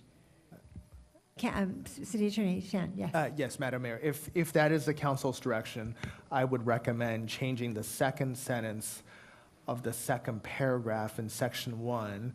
That second sentence currently reads, any extension shall be documented in a signed agreement. Yeah. I would recommend at the end of that sentence changing to comma, approved by the city council. Okay, do we need to say anything about coming back on the consent calendar, or? I think council then will have the latitude to put it on consent or even put it on regular if you felt like it. So I think it could just, the agreement itself could just say any extension shall be documented in a signed agreement approved by the city council. With all due respect, it is not generally council that initiates items that are brought to the agenda. I do attend all the agenda meetings, but the draft agenda is already made up, and I just comment, and I might suggest that some things be added or removed. Sure. So how can we get a little more assurance? It could say signed agreement approved by the city council in an open, public meeting. like I think it's, I do not recommend specifically saying the Yeah, consent calendar right. because It you might move it. want to Right, put the it, yeah. council- I like the open public meeting. How does that sound to you? Yeah, I think that sounds great. Yeah, Vice Mayor. Okay, thank you for raising that. Did you have further comments? I don't see, sorry. I feel much better about that if we could vote to add that additional thought I language. did. Give me a second, Councilmember Days, like I'm going to finish this set of the dice and then we'll come back to you, okay?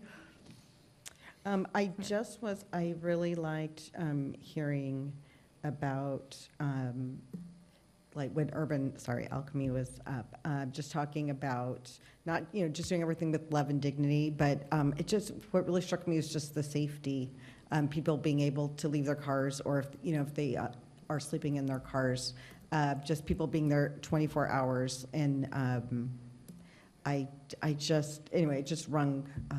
it just hit me, and I'm just glad that we're offering these services. Thank you for acknowledging that. Councilmember Jensen? Thank you. I have a question about the process. So, first of all, can you confirm that Operation Dignity continues to operate the Dignity Village? Yes, that's correct. And did Operation Dignity, were they one of the applicants for? No, they were not. Okay, then those are my questions. I just wanted to, well, actually, this is about the vetting process as well, because if there has been some issues and some news stories about Urban Alchemy in particular, about some other cities, local cities especially, as well as cities in other states that have either had problems with existing contracts or have not entered into contracts because of concerns about potential or actual legal actions. So I'm wondering how that was addressed or discussed when the vetting was done for this, and if it was competitive, or if this was what was deemed to be the only potential contract. And before, excuse me for interrupting, Ms. Falls, but Interim City Manager Politzer, I know I brought to your attention an article I'd read in the San Francisco Chronicle, and I believe you had some discussions, did you, or on the topic? Yes, I did talk with our assistant city manager, and I think our manager, Falls here, will comment on some of the references that they called to confirm. All right, fair enough. So you spoke with Assistant City Manager Amy Wooldridge. She's away, and Ms. Falls, can you help us understand what you discovered? Yes, so I have previously visited Urban Alchemy sites, so I'm familiar with them. We did a previous RFP process, and I visited sites of all the providers. For this process, the 3 providers that had moved forward to the final stage, I had already seen all of their programs, not all of them. I had already seen program sites that they operate. So the year prior, I had the opportunity to visit Urban Alchemy's site, one of their sites in San Francisco, and I had the opportunity to speak with San Francisco staff and hear from them about the program. I did reach out to San Francisco again this year. I haven't been able to connect with anyone this year yet. They don't have the same person that I spoke with last time, but I did speak with Oakland, who has a current contract with them, and they still spoke positively about their services in Oakland. And If I might just interrupt and not to put you on the spot, the article that I read, I don't know what my colleague read, actually raised the possibility of some budgetary items of overspending by a significant amount, funds that were allocated. That was from San Francisco. That was the only city. Did you, and I guess I thought some. That wasn't the one that I was referring to, but I did read that article as well. And that, I think that was for that, managing that homeless site, or excuse me, that transitional housing site, I think that, you know, that was not it didn't turn into any legal action as far as I could tell. Right, but that article didn't talk about anything about questioning the quality of the care or the services that were provided. Right. So it was just, was there perhaps some, I don't know, extreme overspending? But I talked with staff, and I seemed to think that we'd gotten some information to that effect. Yeah, it was my understanding from talking to Assistant City Manager Wooldridge that the overspending was based on the service level also increasing, and so it wasn't misappropriation of their budget. It was basically not keeping up with the demand and putting in the request for additional funds. So I think that was the understanding that I received from our Assistant City Manager. Okay.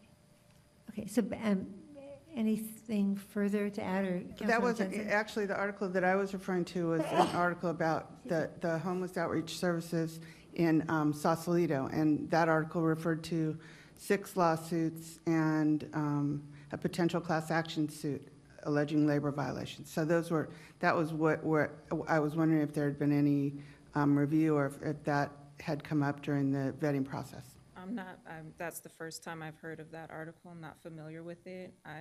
And in the interest of fairness, sorry to interrupt you again, is there anyone from Urban Alchemy who is in a position to address that? Because I think that I don't want this to be one-sided, and this is a lot of, we read a newspaper article, it's not in front of us, but come on up and introduce yourself.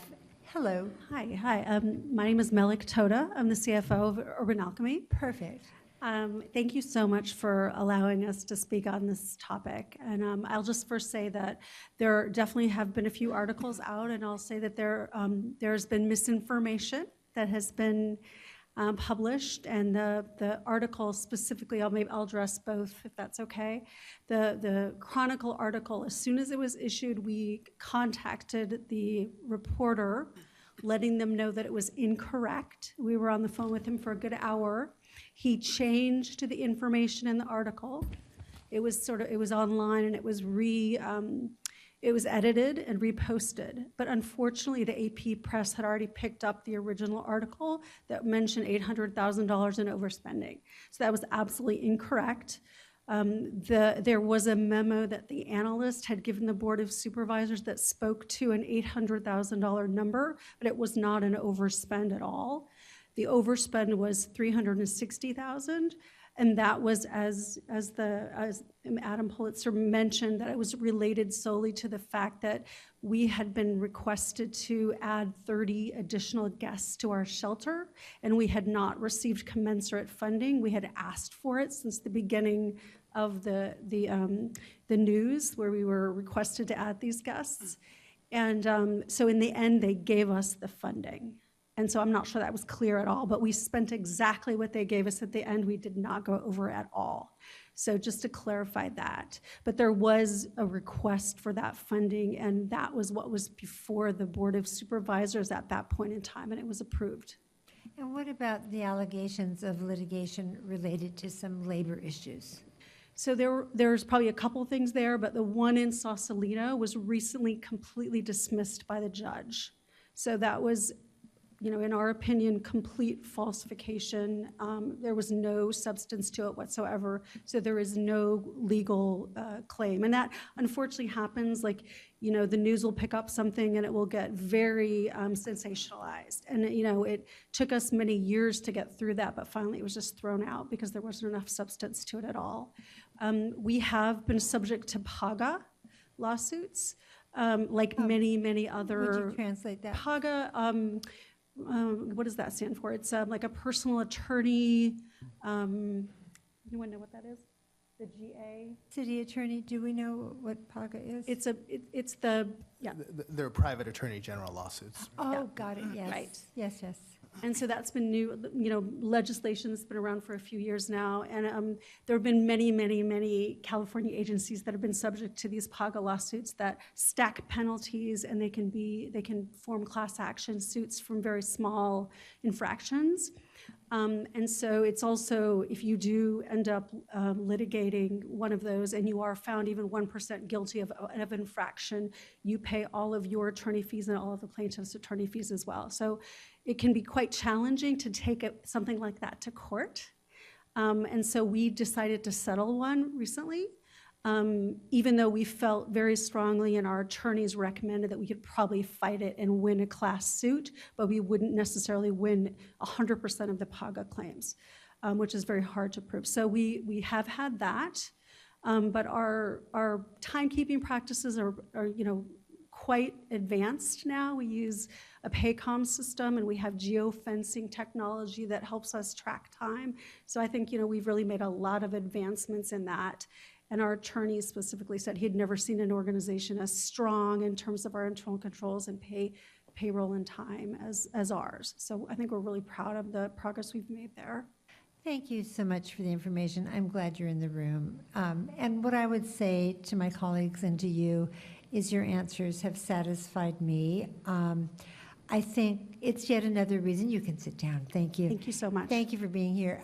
It is yet another reason why I think it makes sense to bring the renewal of these agreements back on an annual basis in an open public meeting, like a council meeting, specifically a council meeting. But I think there's no one out there doing work that hasn't somehow run into difficulties, but we also, give people credit for correcting them, and I personally am satisfied. Anything further from anyone?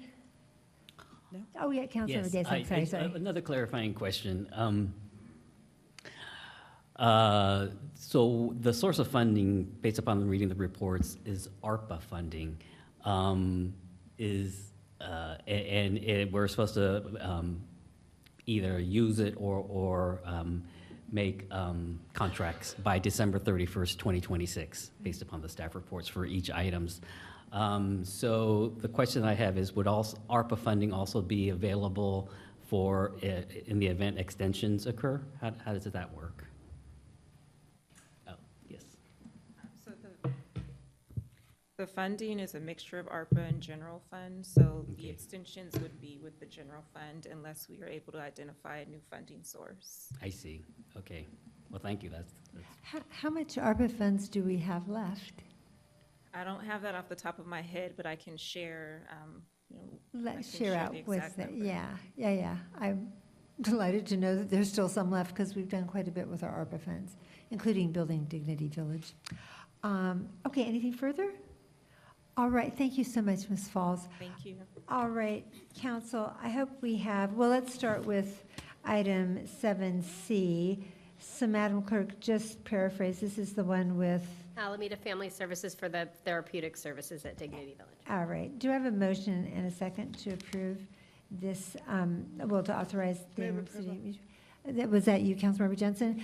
It's been moved by Councilmember Jensen, seconded by Vice Mayor Pryor. All those in favor, please signify by stating aye. Aye. Oh, wait, didn't really say aye. But with the additional instruction, as noted earlier by the city attorney, that in the, this assumes my iPad will cooperate, that in the service provider agreement, under the section agreement, paragraph 1 titled term, the second paragraph shall state that This He's is, adding the sentence. this is where the page number's in the way. I'm Help me happy. out. I'm happy to reread that. Would you Madam Mayor. please? Right. So the sentence that currently states any extension shall be documented in a signed agreement, it will now state any extension shall be documented in a signed agreement and approved by the City Council in an open and public meeting. Thank you so much, City Attorney Shen. I would also add that we will add that sentence, that clause to every succeeding agreement we're going to vote on tonight on this item. Okay, so let's see. Moved by Councilmember Jensen, seconded by Vice Mayor Pryor, as amended and eloquently stated by the city attorney. All those in favor, please signify again by stating aye. Aye. That's 5, right? Okay, that one passes unanimously. Okay, I'm looking to the right. This now is item 7D. Madam Clerk, if you would paraphrase briefly. Yes, this one is Ruby's Place doing business at Restorative Pathways, and this is to operate the Emergency Supportive Housing Program. With the same caveat and the addition. It's been moved by Councilmember Desag, seconded by Councilmember Bowler. All those in favor, please signify by stating aye. Aye. I'm And- opposed to that, and I want to make a comment about it. Okay. So it actually passed 4-1 with Councilmember Jensen passed. opposing. Okay. And I'll just point out just what I found on the internet, that there's, as pointed out, and thank you to Urban Alchemy for being here, but I appreciate that they've settled lawsuits without admitting guilt or wrongdoing. But in addition to that, there's been a class action lawsuit in 2020 that they settled. There's been civil rights So Member violations Jensen, in it's the 2021. next item that involves Urban Alchemy. This is, I apologize. This is Ruby's Place? Yes. Okay, my apologies. Do we have your yes I'll vote? vote yes on this, yes. Great. All right. We are back to a unanimous vote. Thank you so Thank much. you. You know how I'm going to vote on the next one. So move, 7E, as amended. All right. One second. All right. It's been moved by Councilmember Desag, seconded by Vice Mayor Pryor. And we got your explanation, I believe, earlier, just transferred to this item. All those in favor, please signify by stating aye. Aye. Aye, that's 4, and 1 opposed? I'm opposed. Opposed, okay. And I believe the clerk got the reasons before. Okay, that is lovely. We have done something very important by approving these 3 agreements, but also continuing to be transparent with the public, with ourselves, and bringing these back each year when it is time to renew them. So thank you so much for that. All right, we are moving on now to City Manager Communication. City Manager, Interim City Manager Adam Pulitzer, what do you have for us? Thank you, Mayor. I have 2 quick items here, both good news, great news, actually, and quite exciting to share. As the mayor shared, manager, our Housing and Human Services Manager Falls and I joined the mayor at the Alameda County Mayor's Working Group on Homelessness meeting last week on the 11th. And at that meeting, Alameda County awarded $5.5 million in Measure W funds to support the Alameda Point Collaborative Project, which is at 1245 McKay Avenue. And in selecting this, we feel like it gave, it reflected positively that the county has confidence in the Alameda housing strategy. These funds support, Measure W funds support the regional goal of creating long-term housing solutions. This project, led by the Alameda Point Collaborative and Mercy Housing, will create permanent supportive housing for our seniors experiencing homelessness. So we're very excited that the county recognized our project as one of the recipients. It's worth noting that there were 5 cities here in Alameda County that received a portion of the $52 million that were allocated from Measure W. And 3 of those projects are here in District 3. And one of those was obviously the Alameda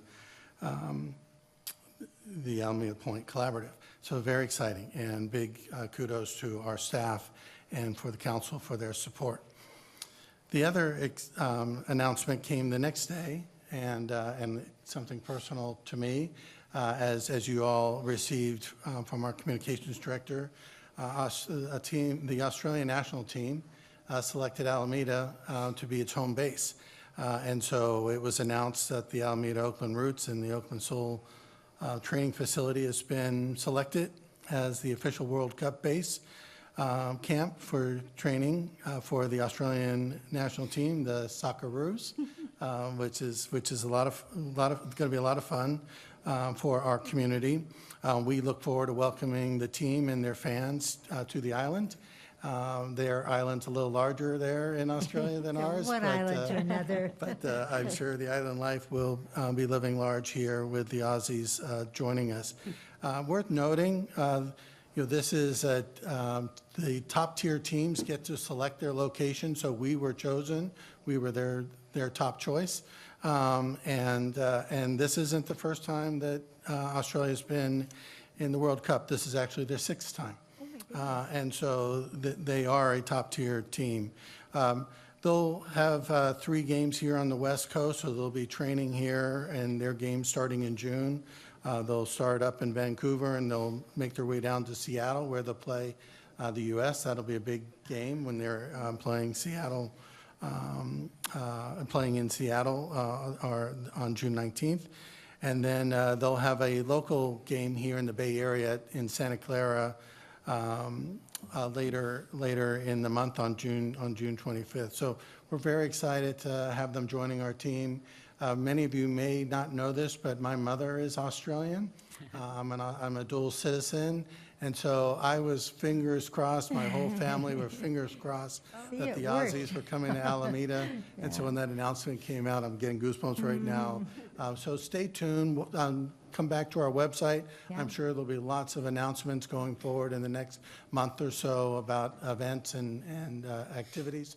But again, very excited. So good news on both fronts. Receiving the Measure W funds is a big deal, especially in light of the conversation we just had. And then obviously on the fund side, on the world stage, Alameda will be front and center with Team Australia and the Socceroos. We're going to show them a good time. Probably with the Australians, it's the other way around. But anyway, thank you, Interim City Manager Politzer. Madam Clerk, do we have oral communications, non-agenda item? We will close that item. No council referrals, council communications. Given that we're going back into closed session, I'm sure we want to make this somewhat brief, but let's start with you, Councilmember Daysog. I know you made an appearance for me recently. Oh, yes. Thank you. 2 items. Thank you for reminding me that one.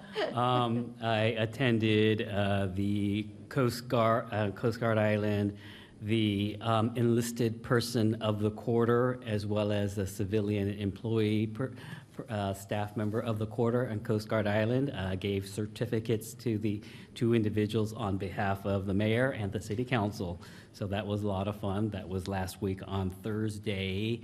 And on the very same day, right afterwards, along with Vice Mayor Michelle Pryor, attended the City of Alameda AC Transit joint meeting. So that was very fun and informative. I took a lot of notes, which I won't read, but I have my notes in my text. So there's a lot of stuff that I wrote down. Great. Thank you. Thank you for that, Councilmember Bowler. I don't have anything, thank you. All right, Vice Mayor Pryor. I was going to say we all went to the retreat. Oh, yeah. So that was great. We are all amazing. Okay. And then at that AC Transit meeting, though, one of the issues was because of all the, there's construction, we all know that, on the island, and it's affecting bus routes. So they were explaining how they are going to just problem solve for this. And they have a hard job, and they do it really well. One of the issues, though, AUSD was concerned there was going to be a bus line interruption. I already forgot what school it was. But they are currently and had been, even before the meeting, partnering together, AC Transit and AUSD, to problem solve for this. So that was great to go there. And I was like all ready to like, hey, we got to watch out for this. And it was already being done. So they are great partners. And it was a good meeting. And I left all my notes at my house. So. I might, Yeah, if I Councilwoman can, Desa, if yeah. I can mention one substantive thing from my note. There had been some discussion of having City of Alameda join with other cities and having this kind of multiple city meeting with AC Transit. But AC Transit informed us that we will continue to have a standalone AC Transit and City of Alameda issues. So our issues don't get lost in, say, the issues, I don't know who the other neighbors would have been, so. Right, yeah. And also, we are prolific AC Transit users, so we should have our own Yes. liaison committee. And then, I know I used to be in that big committee, but you mean AUSD has a representative on the liaison committee too? No, the president of AUSD, Ryan Lalonde, had already contacted them saying, hey, this change, this, Got it. even though I think it was temporary, it's going to affect, I think it was 200 students. And so what can we do? And they are, used to having to problem solve due to construction, right? That's part of their job. They also are also good about changing their bus routes depending on bell schedules. That's something that they do. So this, I think, is just another issue. It's mid-year. I think just oh, hey, we need to tweak this too. And oh gosh, I was gonna say, but I don't know what I was gonna. If I remember, I'll talk again after Just a Tracy. message. Yeah. Thank you. Thank you, Vice Mayor. Councilmember Jensen? I have nothing. And I will just be brief. There are some fun perks of my job. On Friday, February 6th, that was the kickoff of the Super Bowl weekend. I don't know, I think they were kicking that weekend off for a while.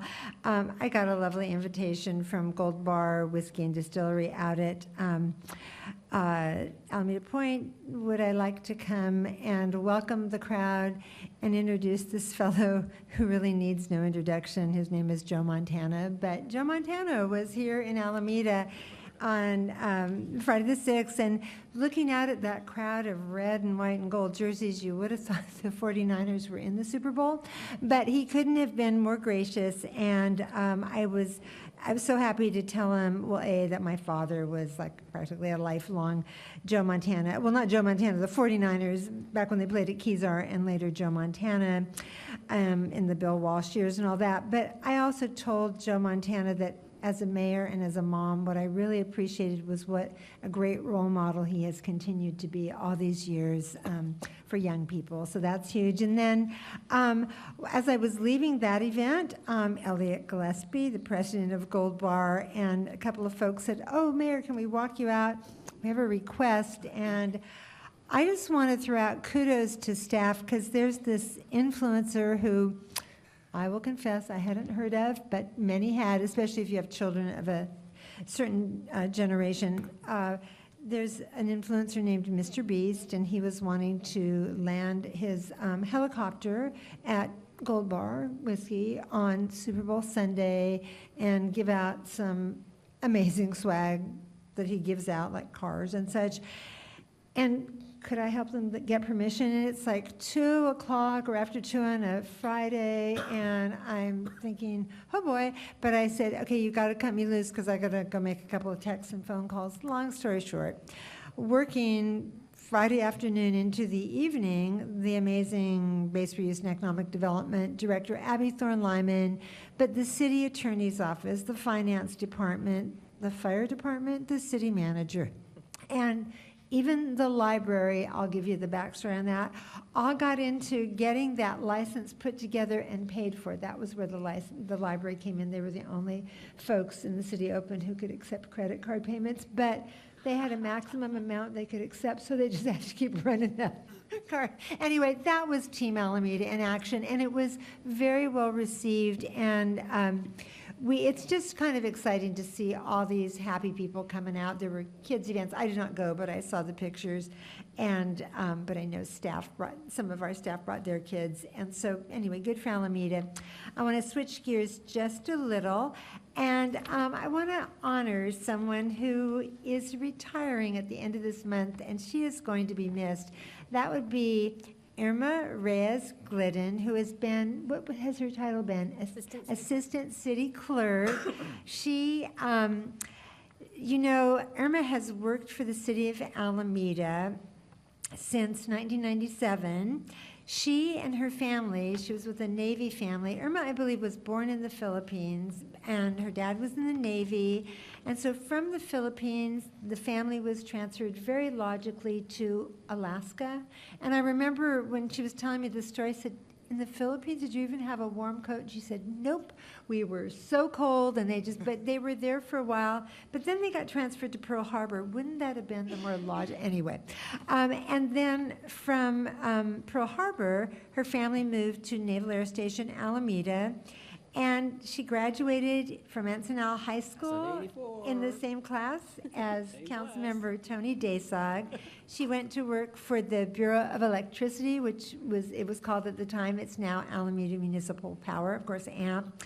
And she also worked in development services and with the staff then it was called the Alameda Reuse and Development Authority, I guess back in the days of. That was the help Hat us out. Council War. They were the Alameda Reuse and Redevelopment Authority. They met on Wednesday nights, the first Wednesday of the month. Tony will remember. And so it was a hat the council actually wore to do the redevelopment of Alameda Point. Okay. Yep, she staffed it. And is that why we have or is that the successor agency? Is the successor agency that? No, that was different. yeah, This was just for the. Just for base. Just for the base. And, okay, the hat the council wore to redevelop the closed naval base until she joined the city clerk's office in 2009. So at the end of this month, Irma is retiring. So if you see her or send her a message and just wish her well and all the best, she is the best. And then lastly, I'm going to adjourn tonight's council meeting in memory of the Reverend Jesse Jackson, he's maybe not a reverend, Jesse Jackson, the civil rights icon who died today in Chicago at the age of 84.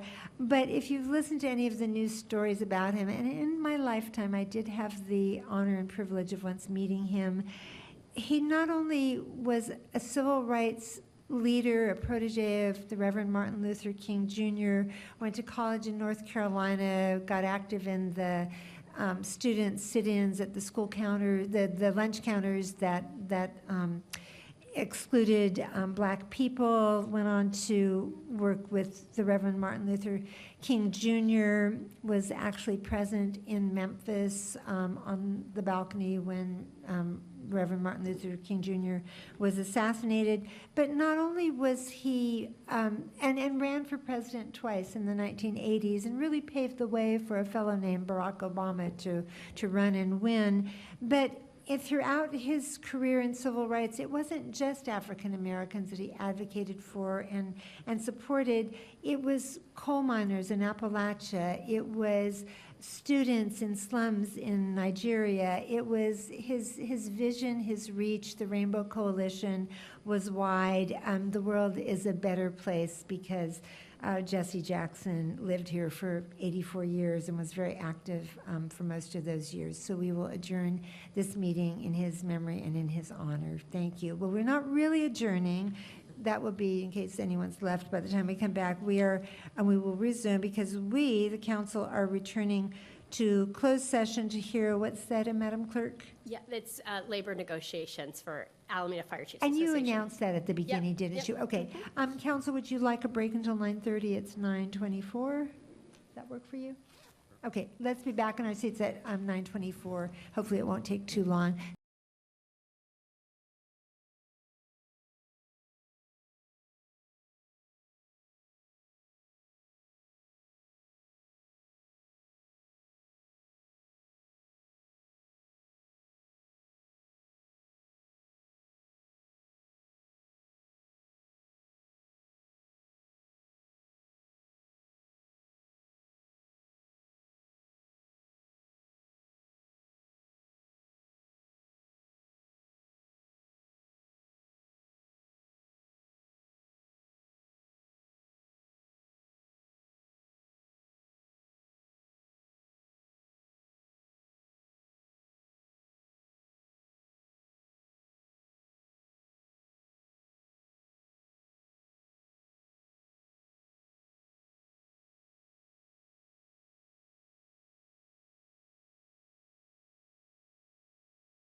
Vice Mayor. We can do, okay. Hi there. Okay. Greetings, everyone. We have just returned from closed session, and I would like to ask our city clerk, Laura Weisinger, to please report out. So it was regarding the last item, which was 3C, which was Conference with Labor Negotiators for the Fire Chiefs Association. And staff provided information and council provided direction by unanimous vote, 5 ayes. All right. Thank you, everybody. Thank you, staff up there in the balcony, and staff here in the dais. Council members, thank you for your work. This meeting is now adjourned. Good night.